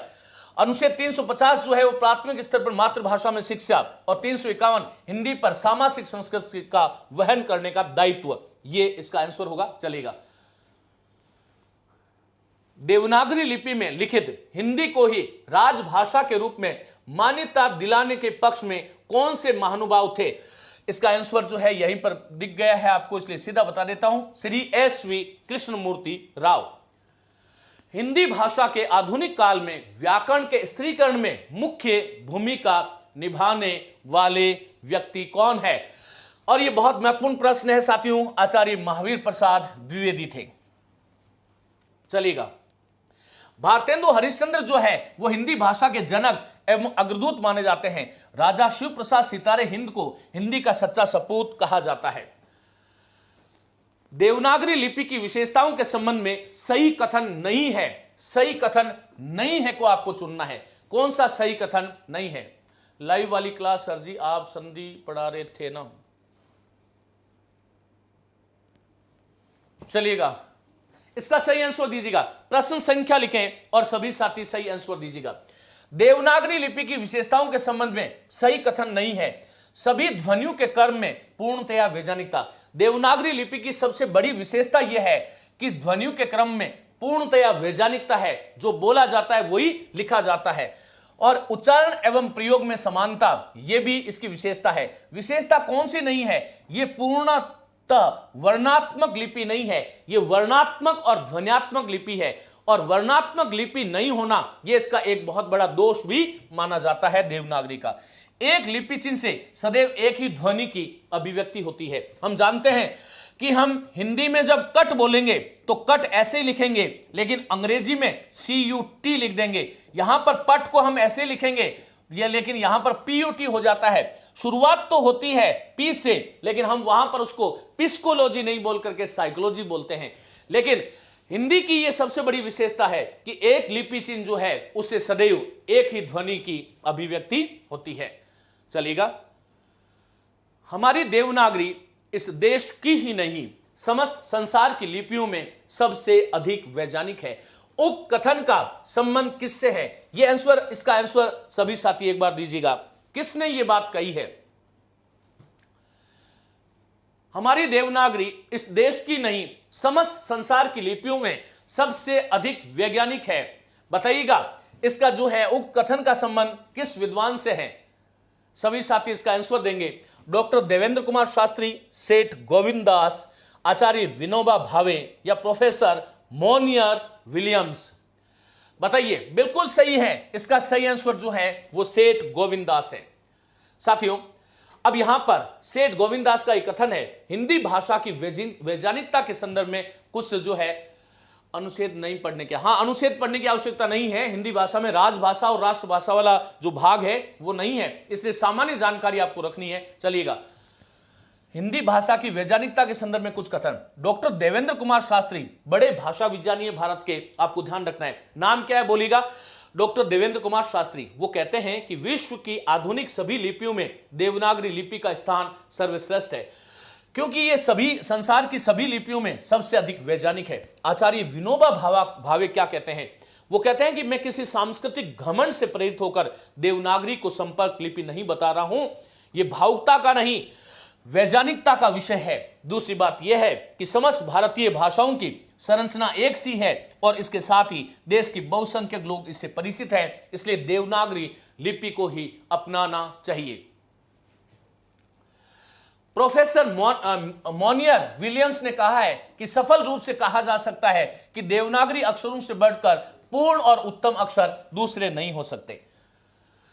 खरोष्टी लिपि के संदर्भ में असंगत विकल्प आपको चुनना है। खरोष्टी लिपि के संदर्भ में असंगत कथन आपको चुनना है। बताइएगा, यह गांधारी लिपि के नाम से जानी जाती है, असंगत बताना है, तो यह तो सही है। इसका विकास अरामी मानी आरमेई लिपि से माना जाता है और विकास क्रम की दृष्टि से यह ब्राह्मी लिपि के बाद आती है, यह भी ठीक है। भारत में कुषाण काल में इसका प्रयोग अधिक हुआ है, बिल्कुल उसी समय यह खरोष्टी लिपि आई थी। खर के औष्ठ मानी गधे के औष्ठ के समान जिसके वर्णों की आकृति थी, इसीलिए इसको हमने जो है खरोष्टी कहा। लिपि से निकली है ना सर ब्राह्मी, हाँ बिल्कुल, ये लिपि बाईं ओर से दाईं ओर लिखी जाती है, ये बिल्कुल गलत है। ये लिपि वास्तव में दाईं से बाईं की ओर लिखी जाती है, तो सही आंसर डी हो गया। चलिएगा, किस लिपि के सर्वप्रथम वाचन का श्रेय जेम्स प्रिसेप को जाता है? ब्राह्मी लिपि, खरोष्टी लिपि, सिंधु घाटी लिपि? बताइएगा, या एक और दो दोनों? इस प्रश्न का 26वें नंबर का आंसर आप सभी साथी देंगे। आप सुनते ही नहीं हो सर। रमेश गुजर, पता नहीं कौन सी बात कह रहे हैं बेटा। किस लिपि के सर्वप्रथम वाचन का श्रेय जेम्स प्रिसेप को प्राप्त है? ब्राह्मी, खरोष्टी, सिंधु घाटी लिपि? बताइएगा क्या होगा इसका आंसर। 26 में ए आप लोग कह रहे हैं। साथियों, ब्राह्मी लिपि और खरोष्टी, इन दोनों को सबसे पहली बार पढ़ने का जो श्रेय है वो आदरणीय जेम्स प्रिसेप को ही जाता है, यह आपको ध्यान रखना है। सही आंसर सी होगा। ब्राह्मी लिपि के संबंध में सही विकल्पों को सुमेलित करना है। सही विकल्प जो है उसको आपको सुमेलित करना है। बताइएगा, देखिए डॉक्टर राजबली पांडे जो हैं वो क्या मानते हैं, वो बिल्कुल जो है ना, डॉक्टर राजबली पांडे के अनुसार इसके नामकरण का संबंध ब्रह्म मानी वेद की रक्षा से मानते हैं, यह बिल्कुल सही है। इसका मतलब यहां पर एक ही होगा। डॉक्टर जगमोहन वर्मा, इसका सही आंसर यही है। ब्राह्मी लिपि को वैदिक चित्रलिपि या सांकेतिक लिपि कहा जाता है। ध्यान रखना, वैदिक चित्रलिपि या सांकेतिक लिपि डॉक्टर जगमोहन वर्मा के अनुसार इसका आंसर 2 है। प्रोफेसर देवेंद्र नाथ शर्मा, ये भी भाषा विज्ञानी है, जो कहते हैं कि भारत की मौलिक, स्वतंत्र और पूर्णतः वैज्ञानिक लिपि उन्होंने ब्राह्मी को बताया है। इसमें 3 सही है और अमरकोश, ये 4 अपने आप सही हो जाएगा। ब्राह्मी लिपि का संबंध अमरकोश जो है अमर सिंह के द्वारा रचित है और वो ब्राह्मी लिपि का जो संबंध है वो किससे जोड़ते हैं? ब्रह्मा से जोड़ते हैं। 1 2 3 4। किस लिपि को भारत में विकटाक्षर की संज्ञा दी गई है? किस लिपि को अगर रमेश गुर्जर आपकी कोई भी समस्या है बेटा, तो आप मैया पाठशाला के जो हेल्पलाइन नंबर है, प्रिय साथियों, मुझे लगता है कि हम इतने अलर्ट हैं कि हर एक विद्यार्थी, चाहे वो कहीं का, पूरे भारतवर्ष में कहीं का हो, जो हमारी टीम जो है वो चाहे रात को 9 बजे भी यदि फोन कर रहा है तो उसका जो है तुरंत समाधान करने का हम प्रयास करते हैं और ऐसा हो रहा है, बाकी सब लोग भी जानते हैं। इसलिए कोई समस्या आ जाती है कभी तो थोड़ा सा जो है आप लोगों को धैर्य रखना होगा। चलिएगा, कुटिल लिपि को विकटाक्षर कहा जाता है। चलिएगा, अब एक और बात बताऊंगा। कुटिल लिपि जो है इससे उत्तर लिच्छवी लिपि, विकटाक्षर व सिद्ध मातृका लिपि 3 नाम है, याद करोगे। कुटिल लिपि को उत्तर लिच्छवी लिपि, विकटाक्षर लिपि और सिद्ध मातृका लिपि 3 नाम से कहा जाता है। स्वरों की मात्राओं की आकृति कुटिल, टेढ़ी होने के कारण इसे कुटिल लिपि कहा जाता है और इसीलिए इसको विकटाक्षर भी कहते हैं। काका कालेलकर समिति के सुझावों के संबंध में सही तथ्यों को आपको पहचानना है। सभी साथी इसका आंसर जो है आप लोग बताओगे।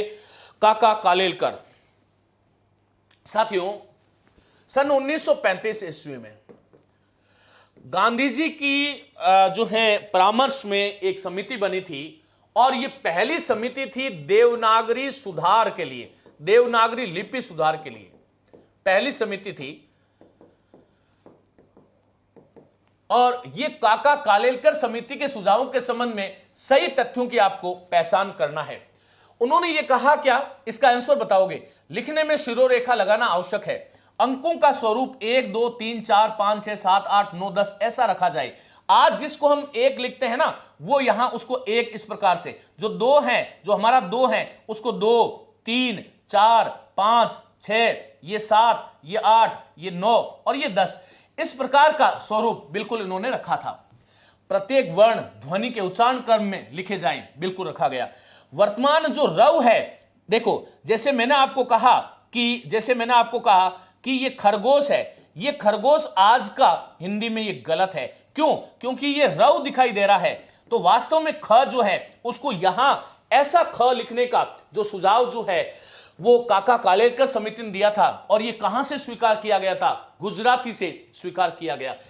इसका सही आंसर जो है वो ये है, लिखने में शिरोरेखा लगाना आवश्यक है। उन्होंने कहा, काका कालेलकर समिति ने यह कहा कि देवनागरी लिपि को लिखते समय शिरोरेखा लगाने की आवश्यकता नहीं है।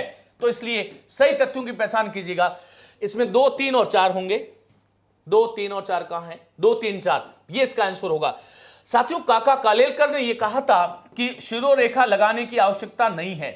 शिरोरेखा लगाने की आवश्यकता नहीं है, लगाने की आवश्यकता नहीं है। एक इन्होंने आवश्यकता नहीं है, यह एक बहुत बड़ा दोष हो सकता था, यह एक बहुत बड़ा दोष हो सकता था, लेकिन आगे चल करके जो सुधार किए गए उसमें इसको अस्वीकार कर दिया गया। दूसरी बात, काका कालेलकर समिति ने एक संस्तुति यह की थी, और वो ये की थी अ की 12 खड़ी, अ की 12 खड़ी, अ की 12 खड़ी। अ की 12 खड़ी का मतलब क्या था? यह प्रश्न कई बार आता है। देखिएगा, जो आज हमारी 12 खड़ी है, क, का, की, कु, कु, ये जो है उसकी जगह इन्होंने कहा कि अ, आ और ई, ऐसे ई बनाओ, इसकी भी 12 खड़ी होनी चाहिए, और इसकी ई, और ये जो है ये ऊ और ये ऊ, ऐसा विचार इन्होंने दिया था, जो कि हास्यास्पद विचार था। और इस हास्यास्पद विचार को आगे चल करके हमारे देवनागरी लिपि के जो सुझावकर्ता थे, उन सुझावकर्ताओं ने इसको अस्वीकार कर दिया था। यह आपको ध्यान रखना है। तो इसका सही आंसर 2, 3 और 4 हो जाएगा। और ये जो है मैं आपको बता चुका हूं। याद रखना, हिंदी साहित्य सम्मेलन हो रहा था 1935 ईस्वी में, और 24वां उसका अधिवेशन था। इंदौर में राष्ट्रपिता गांधी जी के सभापतित्व में नागरी लिपि में सुधार के लिए एक उप समिति बनाई गई, और काका कालेलकर इसके संयोजक नियुक्त किए गए। मेरा पदावली जो है वो भी करा देंगे। आपको 2 चीजें और कराने वाला हूं सेकंड ग्रेड से, सेकंड ग्रेड से पूर्व वो विस्तार से कराऊंगा। एक तो आपका वीर सतसाई और एक मेरा पदावली, निश्चिंत रहिएगा। काका कालेलकर समिति के नाम से जाना जाता है।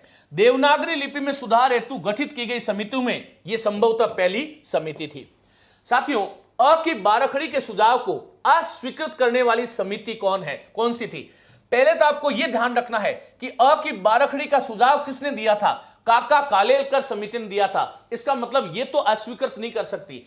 फिर उसके बाद में देवनागरी लिपि सुधार में कुछ समितियां और बनी। नरेंद्र देव की अध्यक्षता में एक समिति बनी जिसे हम नरेंद्र देव समिति कहते हैं, और एक समिति और है राधा कृष्ण समिति। इसका मतलब इसका सही आंसर जो है, इन दोनों ने, नरेंद्र देव ने और राधा कृष्ण समिति ने यह सुझाव दिया कि अ की 12 खड़ी हमें नहीं रखनी चाहिए। ओले गलत हो गया। हां सुमन, ओले नहीं करना है बेटा, चलिएगा। तो महत्वपूर्ण बात है, उत्तरी शैली की लिपियों को अन्य नामों के संबंध में सही है। उत्तरी शैली की लिपियां जो है, अब यहां पर देखिएगा, कुटिल लिपि को हमने बात करी थी कि इसका नाम सिद्ध मातृका है। गुप्त लिपि को उत्तर लिपि नहीं कहते हैं, क्योंकि यह भी कुटिल लिपि का ही नाम है, तो यह भी गलत है। शारदा लिपि को ग्रंथ लिपि नहीं कहा जाता है। प्राचीन नागरी लिपि को नंद नागरी लिपि भी कहा जाता था। इसका मतलब 1 और 4 ये दोनों ठीक है, और इसका सही आंसर सी है। साथियों, आगे लिए चलता हूं। खालिस्तान है संपूर्ण दुनिया में सबसे तेज विकसित होने वाली भाषा, क्योंकि उसमें संगीत है, दर्शन है, बौद्धिकता है, रोजगार है। उपयुक्त कथन में रिक्त स्थान के लिए समुचित विकल्प आपको चुनना है। मराठी, हिंदी, भोजपुरी या पंजाबी? बताइएगा इसका सही आंसर क्या होगा। सही आंसर क्या होगा बताइएगा, इसका आंसर बताइएगा। यहां बहुत महत्वपूर्ण चीज है कि संपूर्ण दुनिया में सबसे तेज विकसित होने वाली भाषा, और हिंदी की जो भाषाएं जो है, काका कालेलकर की स्थापना 1935 में हुई। हिंदी साहित्य सम्मेलन हो रहा था, और उसमें ये जो है 4था अधिवेशन था, और उसमें इसकी घोषणा की गई थी, जिसमें काका कालेलकर को संयोजक नियुक्त किया गया था। तो इसका सही आंसर भोजपुरी है। ये बहुत महत्वपूर्ण कथन है, ये आपको ध्यान रखना है। सबसे जो है यूं कह सकता हूं कि उभरती हुई जो भाषा है वो आज भोजपुरी है। भोजपुरी बोली कर्णप्रिय है, संगीतात्मक है और व्यंजनात्मक भाषा है। मैंने आपको बताया कि खड़ी बोली जो है वो आकार बहुला भाषा है, ब्रज भाषा जो है वो आकार बहुला भाषा है, जिसको हम ब्रज बोली, और ब्रज भाषा का अर्थ होता है चरागाह। ये कई बार प्रश्न आता है, ये भी आपको ध्यान रखना है।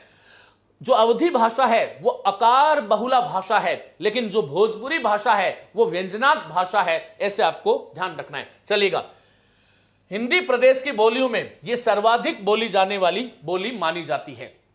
हिंदी भाषा के नए रूप के संवर्धन एवं प्रचार प्रसार में महत्वपूर्ण भूमिका निभाने वाले फोर्ट विलियम कॉलेज, एक प्रश्न आपको यहां से जरूर मिलेगा 24 दिसंबर को, ध्यान रखना।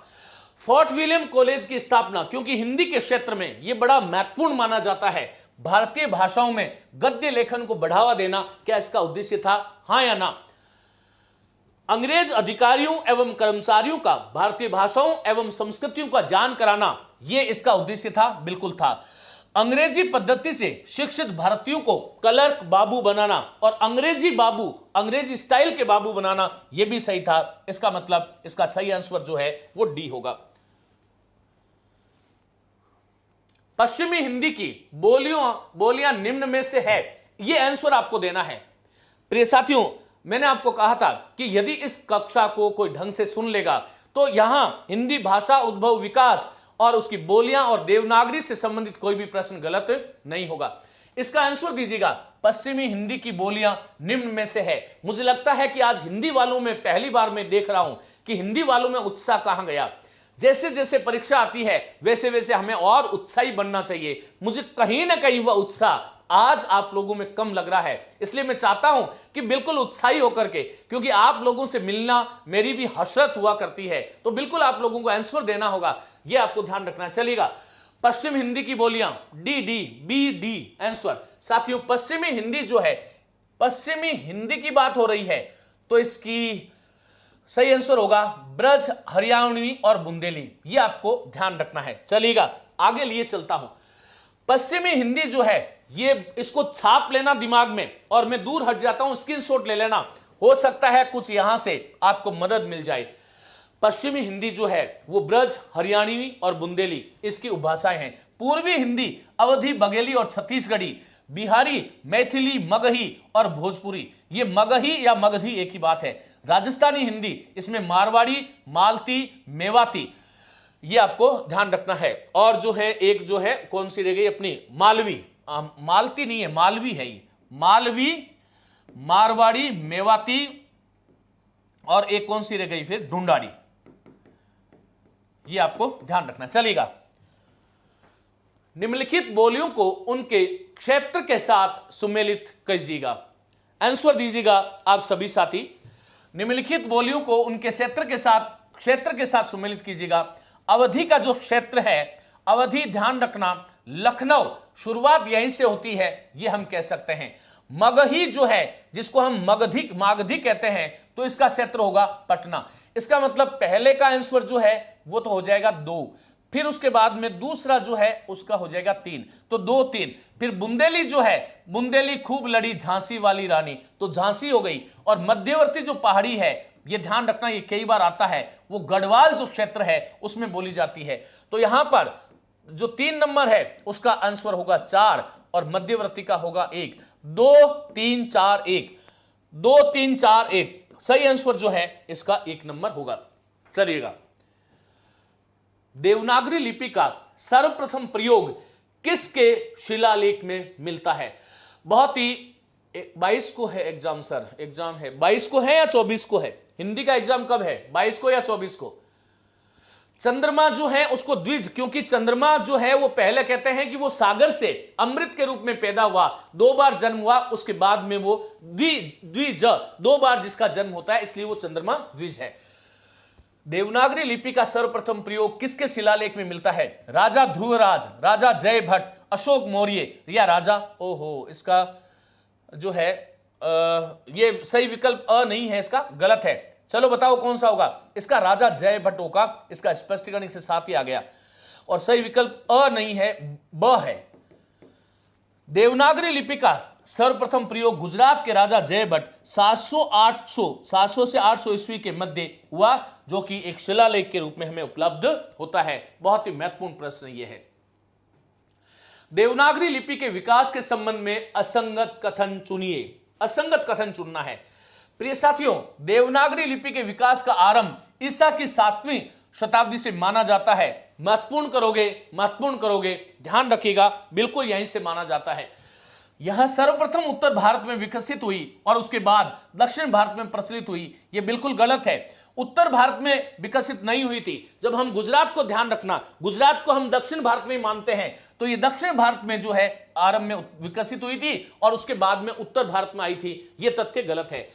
आरंभ में इस लिपि के वर्णों पर शिरोरेखा नहीं लगाई जाती थी, यह बात ठीक है। बहुत महत्वपूर्ण तथ्य यह भी है कि महाराष्ट्र में बालबोध नाम से प्रचलित एक लिपि है। बालबोध लिपि का प्रचलन कहां है? महाराष्ट्र में। उस लिपि के कुछ वर्ण है, जैसे अ। हमारा जो देवनागरी का जो अ जो आप पुराना देखोगे तो वो ऐसे था। ये अ हमने यहां से लिया है। इसी प्रकार से ये छ जो यू था, इसको ये छ। पहले हमारा जो ज था वो झंडे वाला ज ये था, इसको हमने ये बना दिया। और ये हमारा जो ल था वो ऐसे कुछ था, उसको हमने ऐसा लव लिया। और र ये आपको व्यापक रूप से देवनागरी लिपि में अपनाए गए महत्वपूर्ण चीज है, ध्यान रखिएगा। 8वीं शताब्दी में राष्ट्रकूट नरेशों में देवनागरी लिपि का प्रचार था और 9वीं शताब्दी में बड़ौदा के राजा ध्रुवराज ने भी अपने राजा देशों में इसी लिपि का प्रयोग किया। लेकिन सर्वप्रथम तो जय भट्ट। लेवल अच्छा है प्रश्नों का, हमारा सबका लेवल अच्छा ही है। मैं आपको इतना ही कहूंगा कि आप यदि इनको सही ढंग से देख करके परीक्षा में गए तो आज ये जो व्याख्यान है उसको आप लोग याद करोगे जरूर। इस लिपि का प्रयोग किया। विजयनगर और कोंकण के राज्यों में भी देवनागरी लिपि ही व्यवहार में लाई जाती थी। इसी आधार पर कुछ विद्वानों ने की धारणा है कि देवनागरी का विकास सर्वप्रथम दक्षिण भारत में हुआ और उसके बाद उत्तर भारत में यह प्रचलित हुई। साथियों, हिंदी के प्रमुख साहित्य केंद्रों, प्रचारक संस्थाओं का उनके स्थापना वर्ष के साथ सुमेलित करना है। ये कम से कम एक वो चीजें हैं जो एक हिंदी के विद्यार्थी से उसकी अपेक्षा की जाती है। फोर्ट विलियम कॉलेज जो है उसकी स्थापना 1800 ईस्वी में हुई थी। फोर्ट विलियम कॉलेज में आरंभिक सदस्य कौन थे, इसकी स्थापना के उद्देश्य क्या थे, यह सब मैं आपको बता चुका हूं, आप पढ़ के जाना, यह आपको ध्यान रखना है। नागरी प्रसारणी सभा की स्थापना 1893 में हुई। नागरी प्रसारणी सभा ने हिंदी की सेवा के रूप में एक जो महत्वपूर्ण काम किया, जो खोए हुए जो ग्रंथ थे उसका प्रकाशन इसके माध्यम से हुआ। नागरी लिपि सुधार समिति का स्थापना जो है वो हुई थी 1935 में। तो ये आपको ध्यान रखना है। फोर्ट विलियम कॉलेज कब हुआ? 1800 में। तो इसका आंसर हो गया 2। नागरी प्रसारणी सभा कब हुई? 1893 में। आंसर हो गया 1। नागरी लिपि सुधार समिति की स्थापना 1935, अर्थात इसका सही उत्तर 4 है। वैज्ञानिक और तकनीकी शब्दावली आयोग, ये बात साफ है कि राजभाषा बनने के बाद में ही होगा, तो इसका 1961 हुआ। तो इसका सही आंसर हो गया 3। अब इसमें कूट में आप देखिएगा 2 1 4 3, 2 1 4 3, इसका सही आंसर जो है वो ये हो जाएगा। बहुत महत्वपूर्ण प्रश्न था। साथियों, भारतीय संविधान की 8वीं अनुसूची में परिगणित 22 भाषाओं में कौन सी भाषा का उल्लेख नहीं है? कौन सी भाषा का उल्लेख नहीं है? बात है उल्लेख नहीं है तो कश्मीरी का है, संस्कृत का है, बंगला का है, लेकिन किसका नहीं है? अंग्रेजी का नहीं है। यह आपको ध्यान रखना है।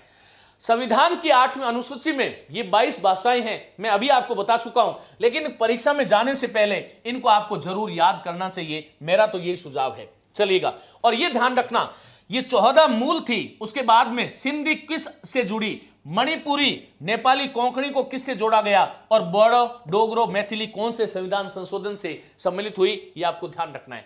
साथियों, राजभाषा अधिनियम 1976 के अनुसार वर्गीकृत क्षेत्र क में शामिल राज्य जिन्होंने हिंदी को अपनी राजभाषा के रूप में चुना है, गुजरात, महाराष्ट्र हो नहीं सकता, पंजाब, मणिपुर हो नहीं सकता, तमिलनाडु का नाम ही नहीं, हिमाचल प्रदेश, बिहार। अब देखिएगा, कुछ चीजें मैं आपको बताना चाहता हूं। राजभाषा नियम 1976 क, ख और घ, इस अधिनियम के द्वारा 1976 का जो अधिनियम था, संपूर्ण भारत के जो राज्य थे उसको आप जैसे कोई भी नहीं पढ़ा सकता, बबीता चलेगा, बहुत बहुत धन्यवाद। 1900 राजभाषा नियम 1976 जो था उसमें 3 श्रेणियां बना दी पूरे हिंदुस्तान की। क श्रेणी के राज्य, ख श्रेणी के राज्य और ग श्रेणी के राज्य, इन 3 क्षेत्रों में वर्गीकृत किया गया। पहला प्रश्न तो यही हो जाता है कि पूरे भारत को राजभाषाई दृष्टि से 3 भागों में विभाजित क, ख और घ, इसमें किस कब किया गया? राजभाषा अधिनियम 1976 के द्वारा। क क्षेत्र में कौन से राज्य आएंगे? महत्वपूर्ण करोगे, वे राज्य और केंद्र शासित क्षेत्र जिन्होंने हिंदी को राजभाषा स्वीकारा है। क का मतलब राजभाषा स्वीकारा है। इसमें कौन कौन से आए? इसमें विशेष करके 8 नाम आपको याद रखने। 8 के साथ में, वैसे तो संख्या 8 है लेकिन उसमें जो है केंद्र शासित प्रदेश है। हिमाचल प्रदेश, हरियाणा, राजस्थान, उत्तर प्रदेश, मध्य प्रदेश, बिहार, दिल्ली, अंडमान और निकोबार द्वीप समूह। मैं यहां पर यह कहना चाहूंगा कि हिमाचल प्रदेश, अंडमान और निकोबार द्वीप समूह ये हिंदी भाषा को स्वीकार करके हिंदी भाषा के गौरव को बढ़ाने वाले और एक जो राष्ट्रीय एकता का जो संदेश दिया गया है वो इन राज्यों का महत्वपूर्ण योगदान है। तो यहां पर हिमाचल, हरियाणा, राजस्थान, उत्तर प्रदेश, मध्य प्रदेश, बिहार, दिल्ली, अंडमान और निकोबार द्वीप समूह ये क श्रेणी के राज्य थे। ख श्रेणी के राज्य कौन से? वे राज्य और केंद्र शासित क्षेत्र वे जिन्होंने सरकार के साथ पत्र व्यवहार में केवल पत्र व्यवहार के रूप में हिंदी को अपनाया। ख श्रेणी के राज्य वो वे जिन्होंने केवल पत्र व्यवहार के रूप में अपनाया, और वो राज्य तो है गुजरात, महाराष्ट्र, पंजाब, दमन, दीव, दादरा और नागर हवेली। और जो ये ग श्रेणी के राज्य हैं, अन्य सभी राज्य और केंद्र शासित क्षेत्रों को सरकार के साथ पत्र व्यवहार का माध्यम अंग्रेजी होगा। जो बच गए वो सारे के सारे ग श्रेणी में आएंगे। तो ध्यान रखना, राजभाषा अधिनियम 1976 के अनुसार संपूर्ण भारतवर्ष को 3 क्षेत्रों में विभाजित किया। ऐसे राज्य जिन्होंने राजभाषा के रूप में हिंदी को स्वीकार किया वो क श्रेणी में थे। ऐसे राज्य जिन्होंने पत्र व्यवहार के रूप में हिंदी को स्वीकार किया वो ख श्रेणी के राज्य थे। और ऐसे राज्य जिन्होंने जो अंग्रेजी भाषा को ही अपनी भाषा माना और पत्र व्यवहार का माध्यम माना उसको ग श्रेणी का राज्य माना गया। निम्न में से किस बोली में कौन सी बोली है जिसमें दोष को दोख कहा जाता है और यमुना को जमुना कहा जाता है? ये कौन सी बोली है? अवधी, ब्रज, हरियाणवी, दक्षिणी हिंदी। ये अवधी भाषा है। हमारे यहां पर जो ये कहा जाता है कि समरथ को न दोष गुसाई, अवधि में यदि मैं बोलूंगा तो होगा समरथ को न दोख गुसाई। ये आपको ध्यान रखना है अवधी भाषा में। चलिएगा, अनुच्छेद 343 से 351 तक है। 1 के तहत संघ के राजकीय प्रयोजनों के लिए प्रयोग होने वाले अंकों का स्वरूप भारतीय अंकों का कौन सा रूप होगा? तो ये आज जो अंक हम अपना रहे हैं ये कहां आया है? अनुच्छेद 343 के 1 में आया है। सुमेलित कीजिएगा प्रिय साथियों। बहुत अच्छा प्रश्न फिर से एक बार आपके सामने है।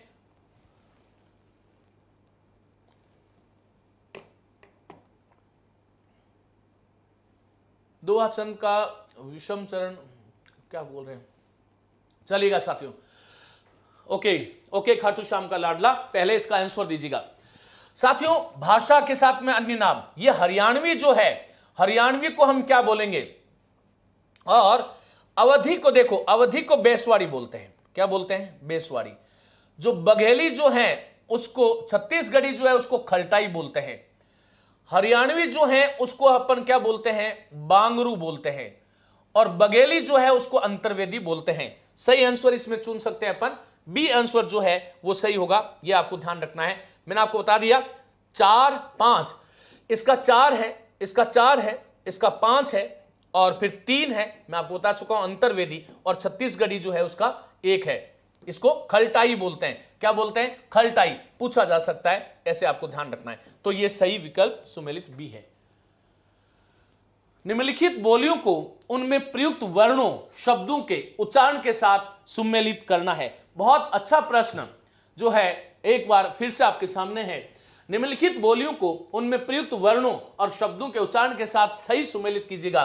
ब्रज भाषा जो है उसमें क्या आएगा? बोलो, ब्रज भाषा कैसी भाषा है? ओकार बहुला भाषा है। कैसी है? ओकार बहुला। खड़ी बोली कैसी भाषा है? आकार बहुला भाषा है। क्या है? आकार बहुला। भोजपुरी कैसी भाषा है? व्यंजनात् भाषा है। कैसी है? व्यंजनात् है। और अवधी जो भाषा है वो आकार बहुला भाषा है। चलो अब क्या इसके आधार पर हम प्रयास करते हैं। ब्रज भाषा जो है उसमें जो खाया गया, जो खड़ी बोली का खाया और गया है उसके स्थान पर खायो गयो का प्रयोग होता है। यह तो हो गया ब्रज भाषा का। तो पहले का इसका यहां पर मैं लिख देता हूं, यहां पर 3 सही है। खड़ी बोली जो है, खड़ी बोली में, हां यह ध्यान रखना, खड़ी बोली में न के स्थान पर ण का उच्चारण होता है, तो इसका सही आंसर हो गया 4। भोजपुरी जो है वो व्यंजनात् है, तो ये नंद और धंध के स्थान पर नन होता है। नंद के स्थान पर नन हो जाता है और नंद के स्थान पर नह हो जाता है, यह भी आपको ध्यान रखना है। और अवधी भाषा की सबसे बड़ी विशेषता है कि वो ऐ का उच्चारण ऐ बोलते हैं और औ का उच्चारण स्थान जो है आ उ करते हैं, ऐसे आपको ध्यान रखना है। तो यहां पर भोजपुरी का मैंने आपको बता दिया 1 नंबर और अवधि जो है उसका हो गया 2 नंबर। 3 4 1 2, 3 4 1 2, यही इसका सही आंसर है। सफल रूप से कहा जा सकता है कि देवनागरी अक्षरों से बढ़कर पूर्ण और उत्तम अक्षर दूसरे दोहा छंद के विषम छंद का निर्माण, ये बीच में क्या है? अष्टक काल से होता है। इसका क्या अर्थ है? अष्ट, ये कुछ शून्य क्या लिखा है आपने? दोहा छंद का विषम चरणों का निर्माण क्या कहना चाह रहे हैं? चलिए आप जो है टेलीग्राम पे पूछ लीजिएगा। सफल रूप से कहा जा सकता है कि देवनागरी अक्षरों से बढ़कर पूर्ण और उत्तम अक्षर दूसरा नहीं है। उपयुक्त कथन किस विद्वान का है? प्रोफेसर मोनियर विलियम्स का है, ऐसे आपको ध्यान रखना है। चलिएगा साथियों, निम्नलिखित में से असंगत कथन का चयन करना है। हिंदी साहित्य के इतिहास काल विभाजन के क्वेश्चन करा देना सर। हां बिल्कुल प्रयास करूंगा। चलिएगा साथियों, निम्नलिखित में से असंगत कथन का चयन कीजिएगा। बहुत महत्वपूर्ण सत्र शुरू हो रहा है और ये केवल और केवल कितने प्रश्न है? 15 प्रश्नों में पूरा वर्ण विचार जो है मैं आपको कराने वाला हूं। साथियों सभी स्वर घोष होते हैं। क्या होते हैं? घोष। देखिए हम जानते हैं कि स्वर तंत्रियों में कंपन के आधार पर, स्वर तंत्रियों में, स्वर जो तंत्रियां हैं उसमें स्वर तंत्रियों में कंपन के आधार पर वर्णों के 2 भेद है। आधार पर 2 भेद है। पहला कौन सा है? पहला है अघोष। क्या है बोलो? अघोष। और दूसरा है घोष। ये जो घोष है इसी का नाम सघोष है।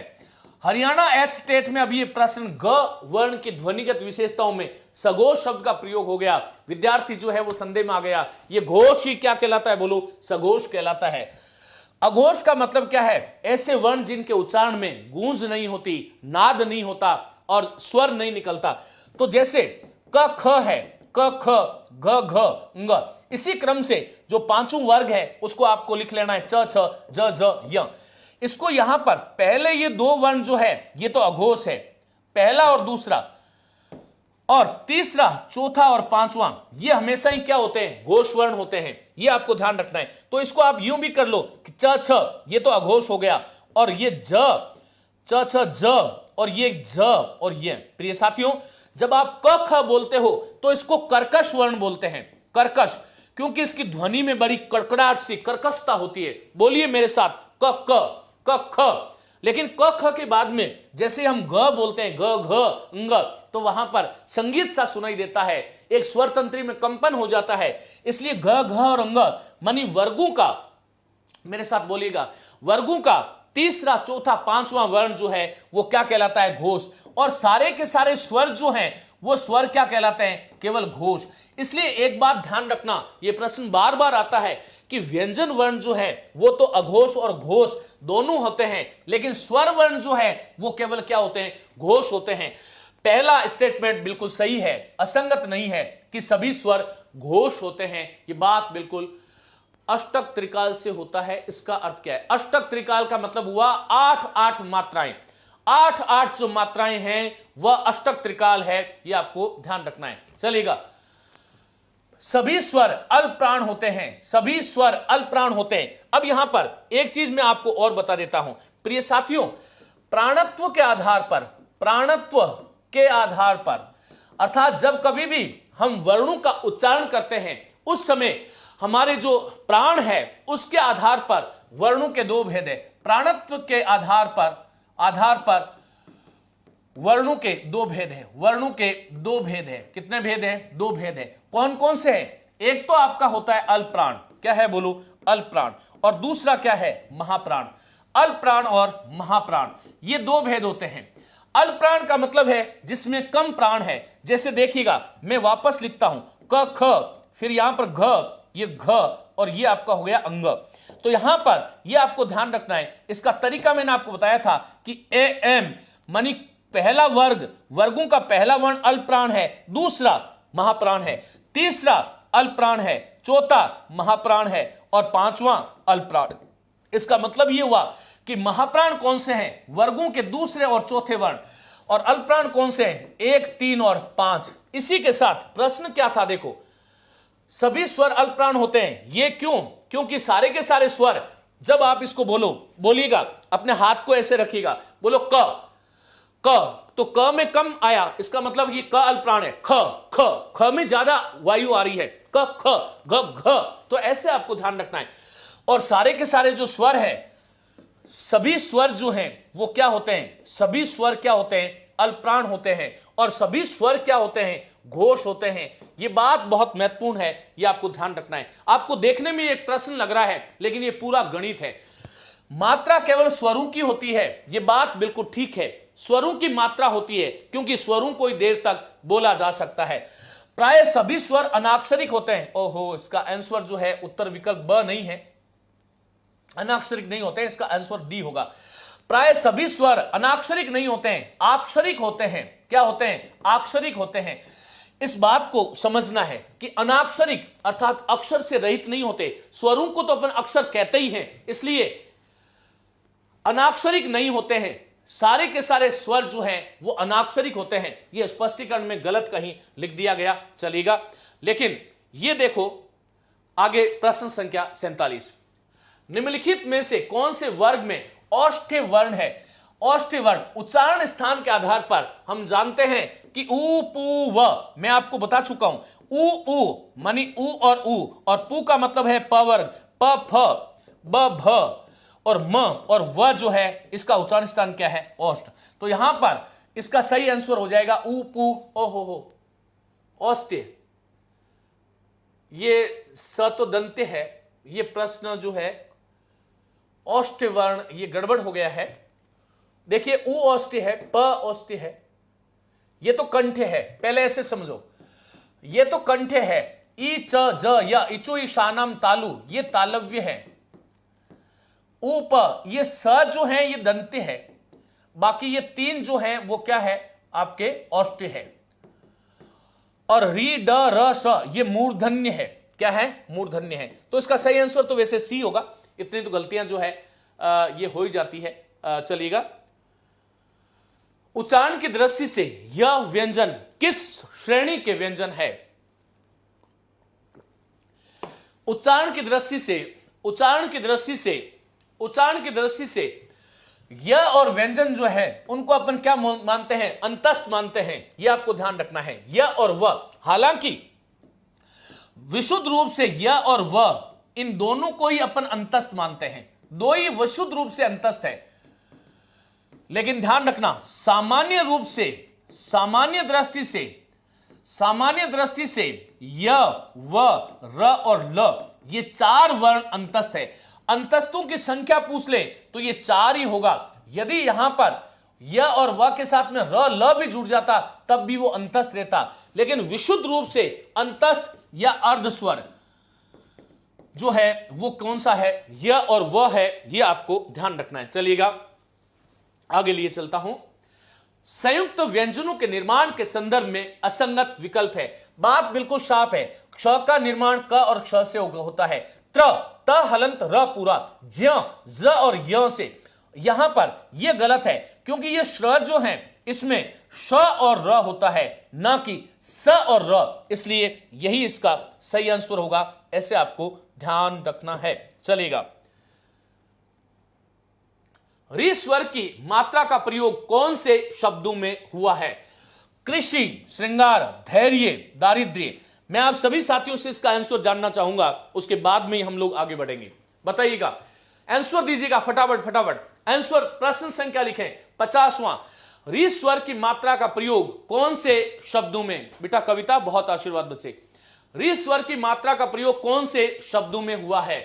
कृषि, श्रृंगार, धैर्य, दारिद्र्य। बताइएगा सही आंसर जो है डी आंसर नहीं है। मुकेश राय, डी आंसर नहीं है। 2 4 दोनों हो तो गुरुदेव, हां 2 4 दोनों हो तो 2 को चुनना है। राजकुमार पूनिया पूछ रहे हैं कि अंतस्थ में 2 4 दोनों हो तो 4 को ही चुनना है, 4 नहीं हो तो 2 को चुनना है। 50वें में ए बिल्कुल सही है। कृषि में क में री है और श्रृंगार में ये श है और श के साथ में ये आपका स है और श के बाद में क्या है बोलो, री है। याद रखना जब श में री जुड़ता है तब ये शब्द बनता है श्री। क्या बनता है? श्री। और श में जब र जुड़ता है तब शब्द बनता है श्र।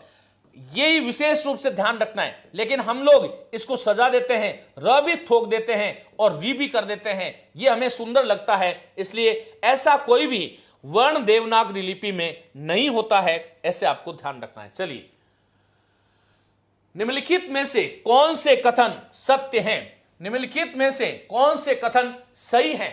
साथियों, अंग और अ ध्वनियां अयोगवाह हैं, बिल्कुल अयोगवाह हैं।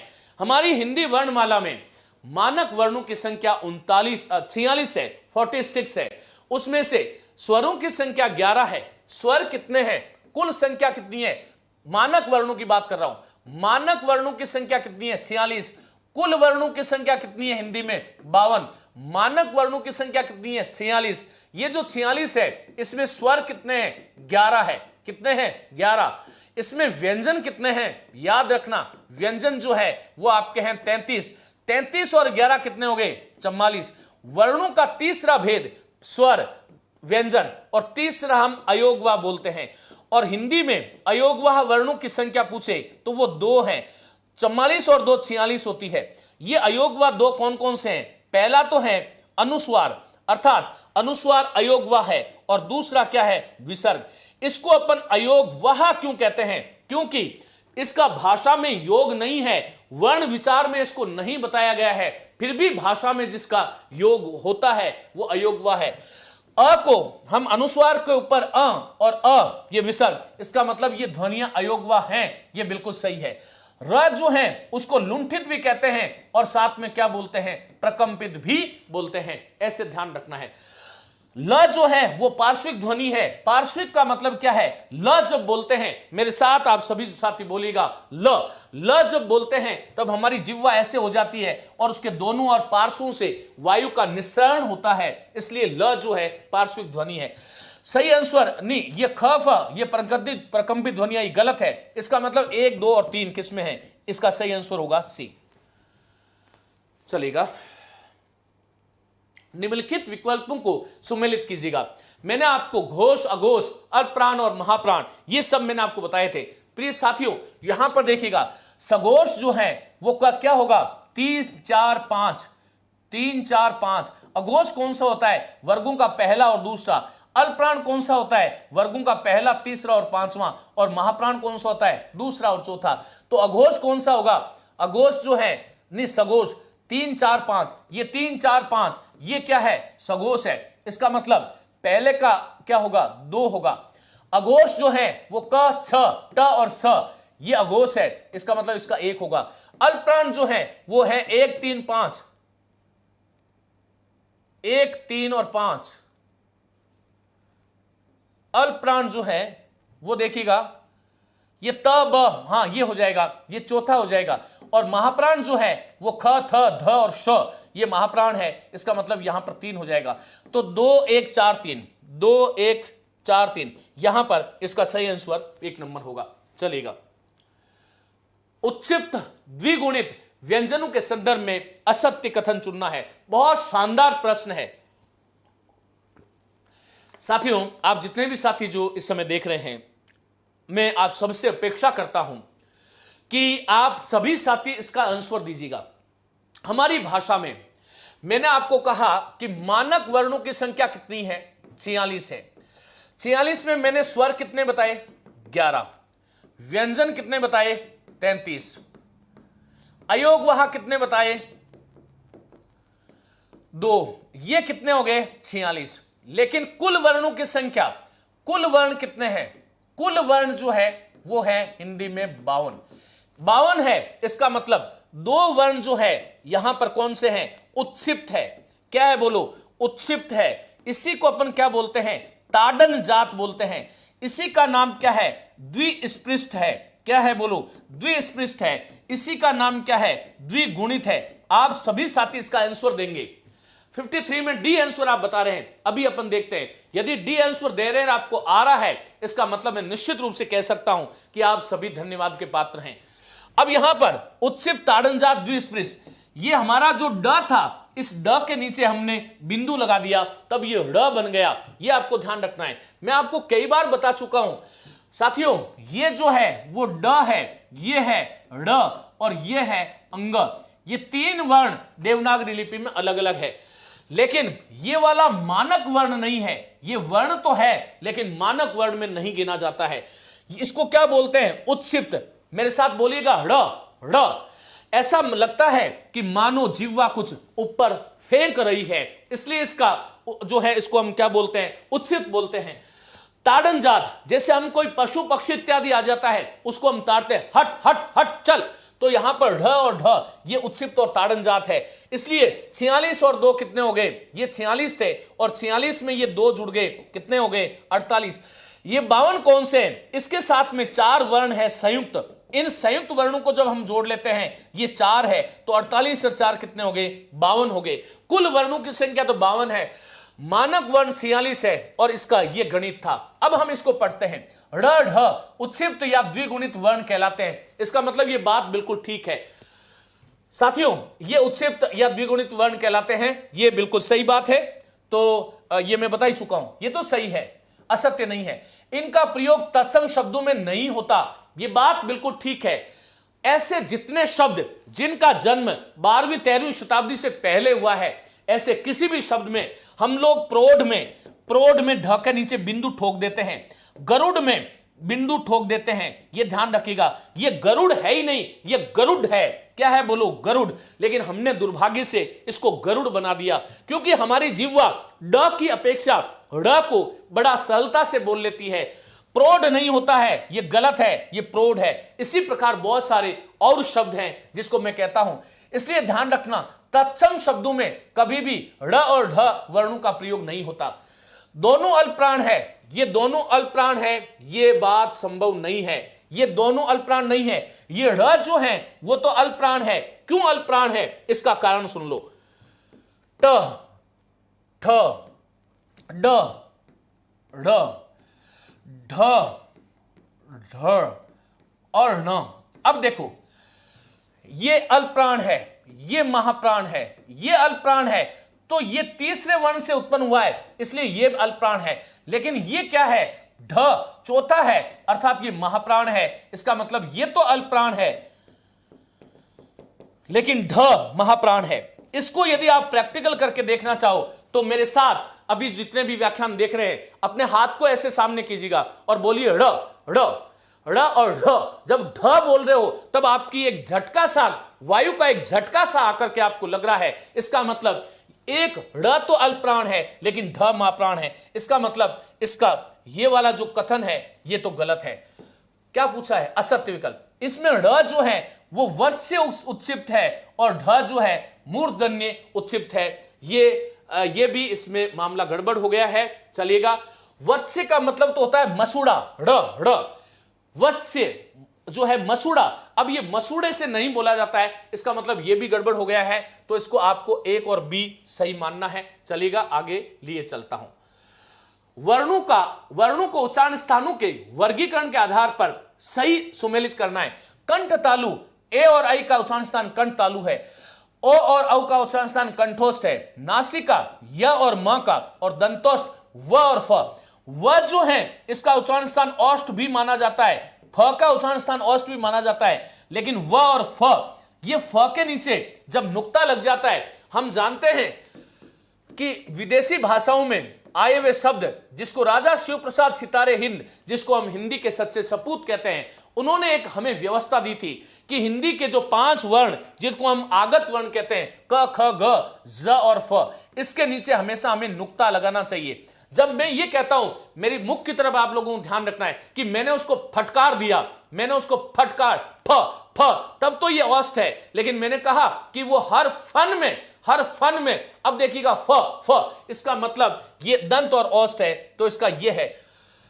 कंठ और तालु, इसका 2 नंबर हो जाएगा। कंठ और औष्ठ, इसका 1 नंबर हो जाएगा। नासिका, इसका 3 नंबर हो जाएगा। इसका मतलब 2 1 3 4, 2 1 3 4, ये इसका सही आंसर है। चलिए, व्यंजनों के संबंध में संगत कथन नहीं है। व्यंजनों के संबंध में संगत कथन नहीं है। व्यंजन जो है वो घोष और अघोष उभयविध होते हैं। बहुत शानदार ये प्रश्न पत्र है, ये आपको ध्यान रखना है।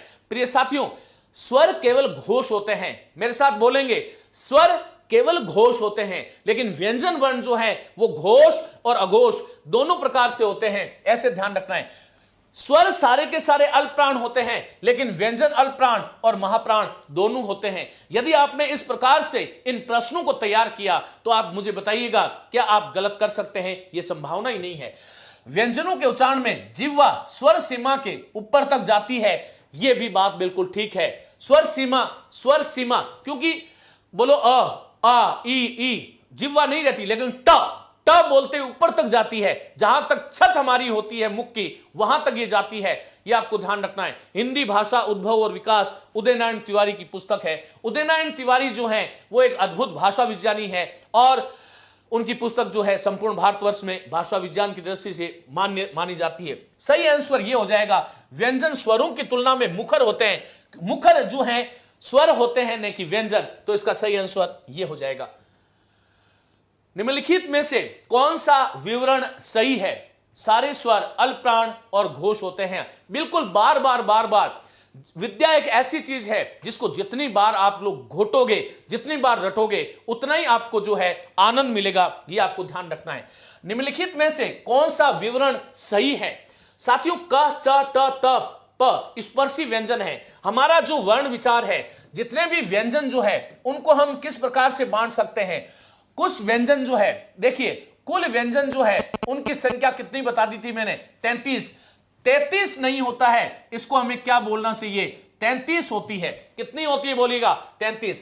पहले कौन सा है? स्पर्शी। स्पर्शी का ही दूसरा नाम क्या है? स्पृष्ट है। क से लेकर के म तक परंपरागत मत में, किस मत में? परंपरागत दृष्टि से स्पर्श वर्णों की संख्या कितनी मानी जाती थी? 25।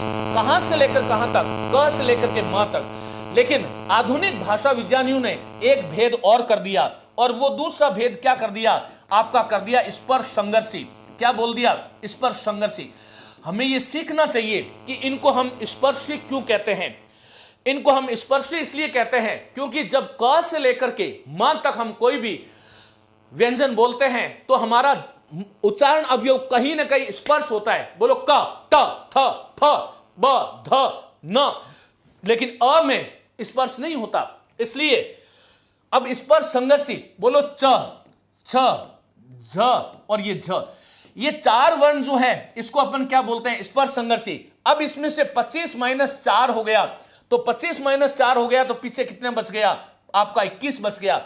लेकिन आगे जाकर के नवीन भाषा विज्ञानियों ने कहा हमारी 5 वर्ग है, और पांचों वर्ग के जो पंचम वर्ण है वो नासिक्य है, स्पर्श से ज्यादा नासिक्य है, क्योंकि उनका उच्चारण स्थान नासिका से होता है। वो कौन कौन से हैं? य, म, ग, ण और न।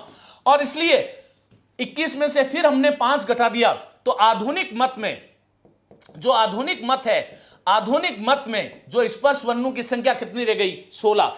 परंपरागत दृष्टि से, मेरे साथ बोलोगे, परंपरागत दृष्टि से हिंदी में स्पर्श वर्णों की संख्या कितनी मानी जाती है? कि 25 मानी जाती है। लेकिन आधुनिक दृष्टि से हिंदी में क्योंकि 4 वर्णों को स्पर्श संघर्षी मान लिया और 5 को नासिक्य मान लिया, और इसलिए आधुनिक मत में 16 मानी जाती है। उसके बाद में एक हमारा विभाजन व्यंजनों का होता है जिसको हम बोलते हैं अंतस्थ। क्या बोलते हैं? अंतस्थ।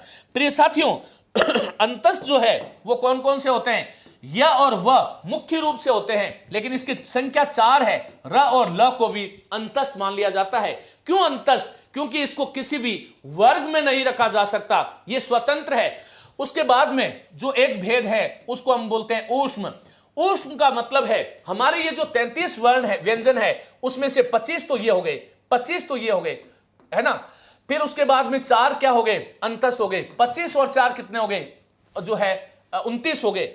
जो ऊष्म वर्ण है, ऊष्म वर्ण की एक तो श, एक श और एक स और एक ह। जब हम इनका उच्चारण करते हैं तो हमारे मुख मार्ग से निकलने वाली वायु जो है कुछ गर्म होती है और इसलिए इसको ऊष्म वर्ण कहते हैं।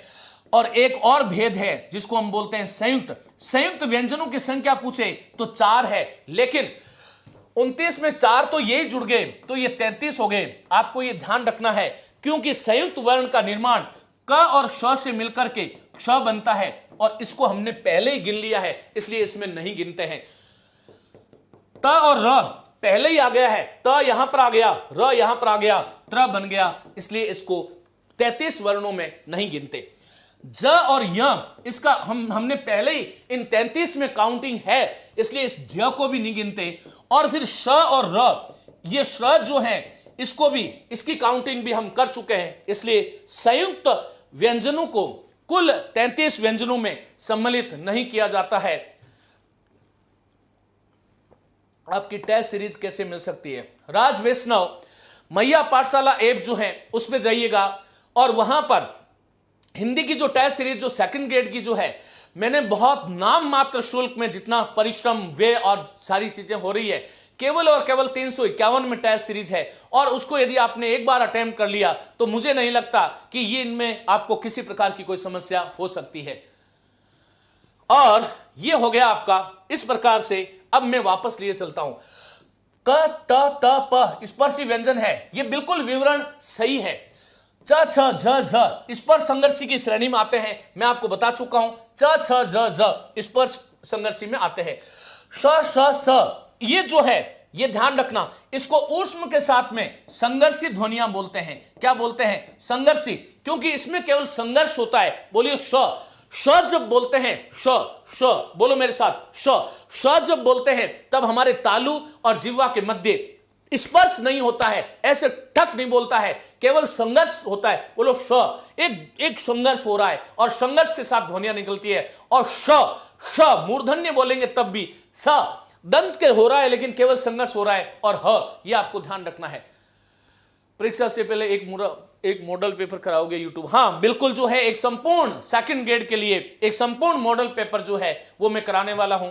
आपकी आवाज सही नहीं आ रही है, दीपक बंजारा कह रहे हैं। आप सभी साथी कृपा करके बताएं कि आवाज में किसी प्रकार की कोई समस्या है क्या? मुझे लगता है कि मैं बहुत तेज बोलता हूं, आवाज तो आसपास में आधा किलोमीटर तो वैसे ही जाती है। तो अब ये जो है यूट्यूब पर नहीं आ रही, ये तो आश्चर्य हो रहा है। एक बार सभी साथी मुझे बता दें, उसके बाद मैं आगे चलता हूं। तो साथियों ये सही है। श श श स संघर्षी ध्वनियां है। हिंदी में विशुद्ध रूप से केवल य और व वर्णों को ही संघर्षहीन वर्ण माना गया है। संघर्ष से हीन वर्ण इनको ही माना गया है। ये आपको यहां से क्लास चल रही है? हाँ चलेगा, सही आ रही है, ओके ग्रेट। तो साथियों इसमें 1 2 3 और 4 ये सारे के सारे जो हैं वो कथन सही है। आगे लिए चलता हूं। निम्न में से असंगत कथन को पहचानिए। निम्न में से असंगत कथन आपको पहचानना है। सही आ रही है? चलेगा, बहुत सुंदर बात है। ये बात सत्य है साथियों कि मैंने 3-3 हजार लोगों को बिना माइक के पढ़ाया है, इसलिए यही बात, हालांकि मैं जानता हूं कि YouTube पे मुझे धीरे बोलना चाहिए, लेकिन आदत पड़ गई है कि धीरे बोलता हूं तो कुछ उपजता ही नहीं है, और इसलिए मैं वैसे ही वही आदत जो है मेरी यहां पर है, ये ध्यान रखिएगा। आसपास में क्योंकि ये स्टूडियो मेरे घर से संचालित होता है तो पूरे घर परेशान रहता है, लेकिन चलिए आदत से मजबूर हूं, मैं क्या कर सकता हूं। मुझे लगता है कि जो स्वभाव बन जाता है, स्वभाव ही आदतें बनती है, आदतें ही जीवन को बनाती है, और आदतों को यदि सुधार लिया तो वैसे जीवन बन जाता है, बिगाड़ लिया तो आप समझते ही हो क्या होता है। चलिएगा, तो निम्न में से असंगत कथन को पहचानिए। स्वर एवं स्वर रहित व्यंजन वर्ण कहलाते हैं। एक बहुत शानदार व्याख्यान ये रहने वाला है, बहुत महत्वपूर्ण चीज है। सबसे बड़ी बात, आप जितने भी साथी देख रहे हैं, मैं सभी साथियों को रोक करके एक बात कहना चाहता हूं। हिंदी व्याकरण में सबसे बड़ा संस्कृत व्याकरण वाला बुक आ गई है, संस्कृत की पुस्तक मेरी आ गई है साथियों। मेरे पास अभी है नहीं, लेकिन संस्कृत की किताब आ गई है। चलिएगा प्रिय साथियों, मैं क्या कह रहा था, भूल ही जाता हूं। हाँ देखो, हिंदी व्याकरण में एक सबसे बड़ा घपलाबाजी चल रही है। हिंदी व्याकरण में कहते हैं कि वर्ण और अक्षर एक ही होते हैं। ये वर्ण और अक्षर ये एक नहीं हो सकते, ये अलग अलग संकल्पना है और अलग अलग भेद हैं। दुर्भाग्य से हमने इसको विस्मृत कर दिया। वर्ण क्या होता है? वर्ण होते हैं स्वर एवं स्वर रहित, स्वर रहित व्यंजन। स्वर से रहित व्यंजन जो है वो क्या कहलाते हैं? वर्ण कहलाते हैं। कैसे? आपका अ जो है वो स्वर वर्ण है और आपका क जो है वो क्या नहीं है? वर्ण तो नहीं है, लेकिन ये क्या है? अक्षर है। ये अक्षर है। क्यों? क्योंकि इस क में तो दो वर्ण मिले हुए हैं, क और अ, इसलिए अक्षरों का वर्ण विन्यास होता है। अक्षरों से ध्वनि से मिलकर, ध्वनि को वर्ण रूप में लिखते हैं, वर्णों से मिलकर अक्षर बनते हैं, अक्षरों से शब्द बनाए जाते हैं। शब्दों को जब वाक्यों में पिरो दिया जाता है तब हम उसको पद कहते हैं और पदों से मिलकर जो है आपका जो है वाक्य बनता है। ये आपको ध्यान रखना है। तो स्वर एवं स्वर रहित व्यंजन वर्ण कहलाते हैं। इस परिभाषा को जहां कहीं भी बैठे हैं 5 बार बोलिएगा। हमारा ये ख जो है ये क्या नहीं है? ये आपका वर्ण नहीं है। क्या है? अक्षर है। क्योंकि वर्ण क्यों नहीं है? क्योंकि ये तो अक्षर है, क्योंकि इसमें दो वर्ण है, एक तो ख और एक अ। लेकिन मैंने आपसे कह दिया कि यह ख क्या है, तो ये वर्ण तो है, लेकिन क्या वर्ण तो है क्योंकि स्वर से रहित है, लेकिन क्या नहीं है? ये अक्षर नहीं है। इसलिए दूसरी परिभाषा यह है कि स्वर एवं स्वर सहित व्यंजन जो है वो क्या कहलाते हैं? अक्षर कहलाते हैं। अक्षर कहलाते हैं। ये बड़ा महत्वपूर्ण कॉन्सेप्ट है, लेकिन इस कॉन्सेप्ट को हमने विस्मृत कर दिया। इसको वापस पुनर्जीवित करने की हमें आवश्यकता है। ये आपको ध्यान रखना है। चलिएगा, मुझे लगता है कि आपको समझ में आ गया। तो स्वर एवं स्वर रहित व्यंजन वर्ण कहलाते हैं। स्वर एवं स्वर सहित व्यंजन अक्षर की श्रेणी में आते हैं। जिस प्रकार से हमने मात्रा और वर्तनी को एक बना दिया, वैसे ये समस्या हो गई। कारक चिन्ह रहित वर्ण समुदाय शब्द कहलाता है। बहुत महत्वपूर्ण बात है। जब तक शब्द के साथ कारक चिन्ह नहीं जुड़ता, मैंने राम श्याम घनश्याम बोला तो ये सारे के सारे क्या है? बोलो, ये शब्द है। लेकिन जैसे ही मैंने राम ने श्याम को गीता को कारक चिन्ह जोड़ दिया, वो फिर शब्द नहीं होता। इसलिए कारक चिन्ह रहित वर्ण समुदाय शब्द कहलाता है। ये बिल्कुल जो है आंखें खोलने वाली क्लास है, ध्यान रखना। अनुनासिक स्वर और व्यंजन दोनों है, ये बिल्कुल गपबाजी है। अनुनासिक केवल स्वर होते हैं। व्यंजन की प्रकृति जो है वो अनुस्वार होती है। 5 वर्ग है और पांचों वर्ग का जो पंचम वर्ण है वो हम उसको अनुस्वार कहते हैं। साथियों, आगे लिए चलता हूं। जिह्वा की ऊंचाई या मुख के खुलने के आधार पर स्वरों के वर्गीकरण के संबंध में निम्नांकित विकल्पों को सही सुमेलित कीजिएगा। संवृत स्वर जो है, समझा चुका हूं कई बार। संवृत का मतलब है मुख जैसा है उसी स्थिति में रहता है। हिंदी की बुक आपकी आ गई। हिंदी की खूब बुक है भाई, 18 किताबें हैं, ले सकते हो। और सर 300 में मिल सकती है क्या? क्या मिल सकती है समझ नहीं आया। चलेगा। संवृत स्वर जो है वो ई, उ और री है। अर्ध संवृत स्वर जो है वो आपका ए और ओ है। विवृत स्वर जो है वो आ है और अर्ध विवृत स्वर जो है ये रहे। तो अब इसको मिला लेना, इसके अनुसार ये सही आंसर है। आगे लिए चलता हूं।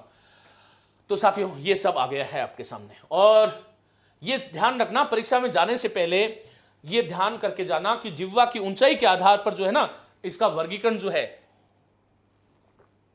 मध्य प्रदेश से सर को नमस्कार। बिल्कुल लक्ष्मण, मध्य प्रदेश में पीएसआई का एग्जाम होने वाला है। व्याकरण बहुत महत्वपूर्ण होती है, बहुत अच्छी तरह से पढ़ना है। चलेगा। चिन्ह को चिन्ह, देखिए वास्तव में ये क्या है? चिन्ह। चिन्ह या तो ऐसे लिखो, या चिन्ह को हमें कैसे लिखना है? ऐसे, ठीक है। लेकिन हम क्या करते हैं आजकल? तो चिन्ह ऐसे लिखते हैं साहब। चिन्ह, ये चिन्ह। चिन्ह को चिन्ह या चिन्ह लिखना किस प्रकार की अशुद्धि है? प्रश्न आया हुआ है, आप लोग आंसर देंगे, बताइएगा, आंसर दीजिएगा। सर मैं दीपिका बंजारा हूं। चलिए बेटा दीपिका बंजारा, बहुत शुभकामनाएं। बताओ क्या होगा? जागृति जो है बारोड कह रही है ए ऑप्शन होगा। वार्तनिक बिल्कुल सही है। ये मात्रिक अशुद्धि नहीं है, यही मैं जानना चाह रहा था। मात्रा नहीं है, मात्रा तो वर्णों के उच्चारण में लगा हुआ समय होता है, और ये आपको ध्यान रखना है। चलिएगा, और ये अंतिम प्रश्न आज के इस व्याख्यान का। उम्मीद करूंगा कि आप लोगों ने बहुत आनंद के साथ इस व्याख्यान को लूटा है। निम्न में से कौन सा विवरण सही नहीं है? वर्ण का लिखित रूप चाक्षुष है, श्रवणीयता ध्वनियों का सामान्य गुण है। समझाऊं तो 1 घंटा लग जाएगा, इसलिए किताब है तो किताब पढ़ लेना, और ऐप में समझा रखा है। वर्ण को जब हम लिख देते हैं, क्योंकि देखो ध्वनि जो है इसकी 2 विशेषता है। ध्वनि को बोला जा सकता है और सुना जा सकता है, 2 ही विशेषता है। और ध्वनि जो है, इस ध्वनि की जो श्रवणीयता जो है इसकी विशेषता है। श्रवणीयता, श्रवणीयता विवरण सही नहीं है, तो चाक्षुष की श्रवणीयता ध्वनियों का सामान्य गुण है। बिल्कुल, वर्ण का तो चाक्षुष है, लेकिन श्रवणीयता क्योंकि उसको सुना जाता है। और जो वर्ण होता है ना, देखो इसको बोला जाता है, बोला जाता है तो हम सुनते हैं, और सुना जाता है तो इसको लिखा जाता है, और लिखा जाता है तो इसको देखा जाता है। लिखे हुए को देख सकते हैं, और देख करके हम पढ़ सकते हैं। वर्ण की 5 विशेषताएं होती है, तो इसका मतलब ये तो सही है। अनुस्वार एवं अनुनासिक दोनों ही स्वर व्यंजन से पृथक पृथक ध्वनि, अतः दोनों स्वतंत्र वर्ण है। बिल्कुल नहीं है। अनुस्वार तो स्वतंत्र वर्ण है, लेकिन अनुनासिकता तो स्वरों का ही गुण है, अलग से वर्ण नहीं है। यह आपको ध्यान रखना है। चाक्षु क्या क्यों हुआ है सर, पता नहीं। चाक्षुष, चाक्षुष, ओके ओके। मोहम्मद मोनिस, बेटा चाक्षुष का मतलब है चक्षु से संबंध। देखो सुनो मोहम्मद, ऐसा सुनो, देखो ये मैंने क्या लिखा है, आप बोलो एक बार, बोलो क्या लिखा है। बोल लिया। अब इसको देख भी रहे हो, किससे देख रहे हो? चक्षु से। मानी चक्षु से जिसका संबंध है, चक्षु से जिसका संबंध है उसको हम चाक्षुष बोलते हैं। चाक्षुष का मतलब क्या हुआ? चक्षु से जिसको प्रत्यक्ष किया जाए वो जो है चाक्षुष होता है। चलो, अनुस्वार युक्त, इसका आंसर तो ये हो गया। अनुस्वार युक्त शब्द तत्सम होते हैं, बहुत महत्वपूर्ण विशेषता है, यह भी आपको ध्यान रखना है। अनुस्वार युक्त जो शब्द होते हैं वो तत्सम होते हैं, और युक्त शब्द तत्सम होते हैं। अनुनासिक युक्त शब्द जो है वो तद्भव शब्दों की श्रेणी में आते हैं। बिल्कुल ये भी सही है। अनुस्वार का उच्चारण स्थान केवल नासिका होता है, बहुत महत्वपूर्ण है, लेकिन अनुनासिक का उच्चारण स्थान नासिका एवं मुख दोनों होता है। मुझे पूरी तरह से ऐसा भरोसा है, ऐसी उम्मीद है कि आप लोग इसके माध्यम से समृद्ध हुए होंगे, इसमें कोई शंका मुझे नहीं है। अब आपको किसी प्रकार की यदि कोई समस्या इसके अलावा है तो आप लोग मुझसे बात कर सकते हैं। साथियों, यदि कोई प्रश्न है तो प्रश्न भी आप लोग पूछ सकते हैं। यदि किसी प्रकार का कोई प्रश्न है तो आप लोग पूछ सकते हैं, बताइएगा कोई भी यदि आपका। तो मुझे उम्मीद है कि आप लोगों ने इस व्याख्यान को बहुत अच्छे ढंग से सुना है, और ये आपके जीवन में काम आए, आपकी परीक्षाओं में काम आए। इन्हीं भावों के साथ साथियों मिलता हूं अगले व्याख्यान में। तब तक के लिए बहुत बहुत नमस्ते, धन्यवाद।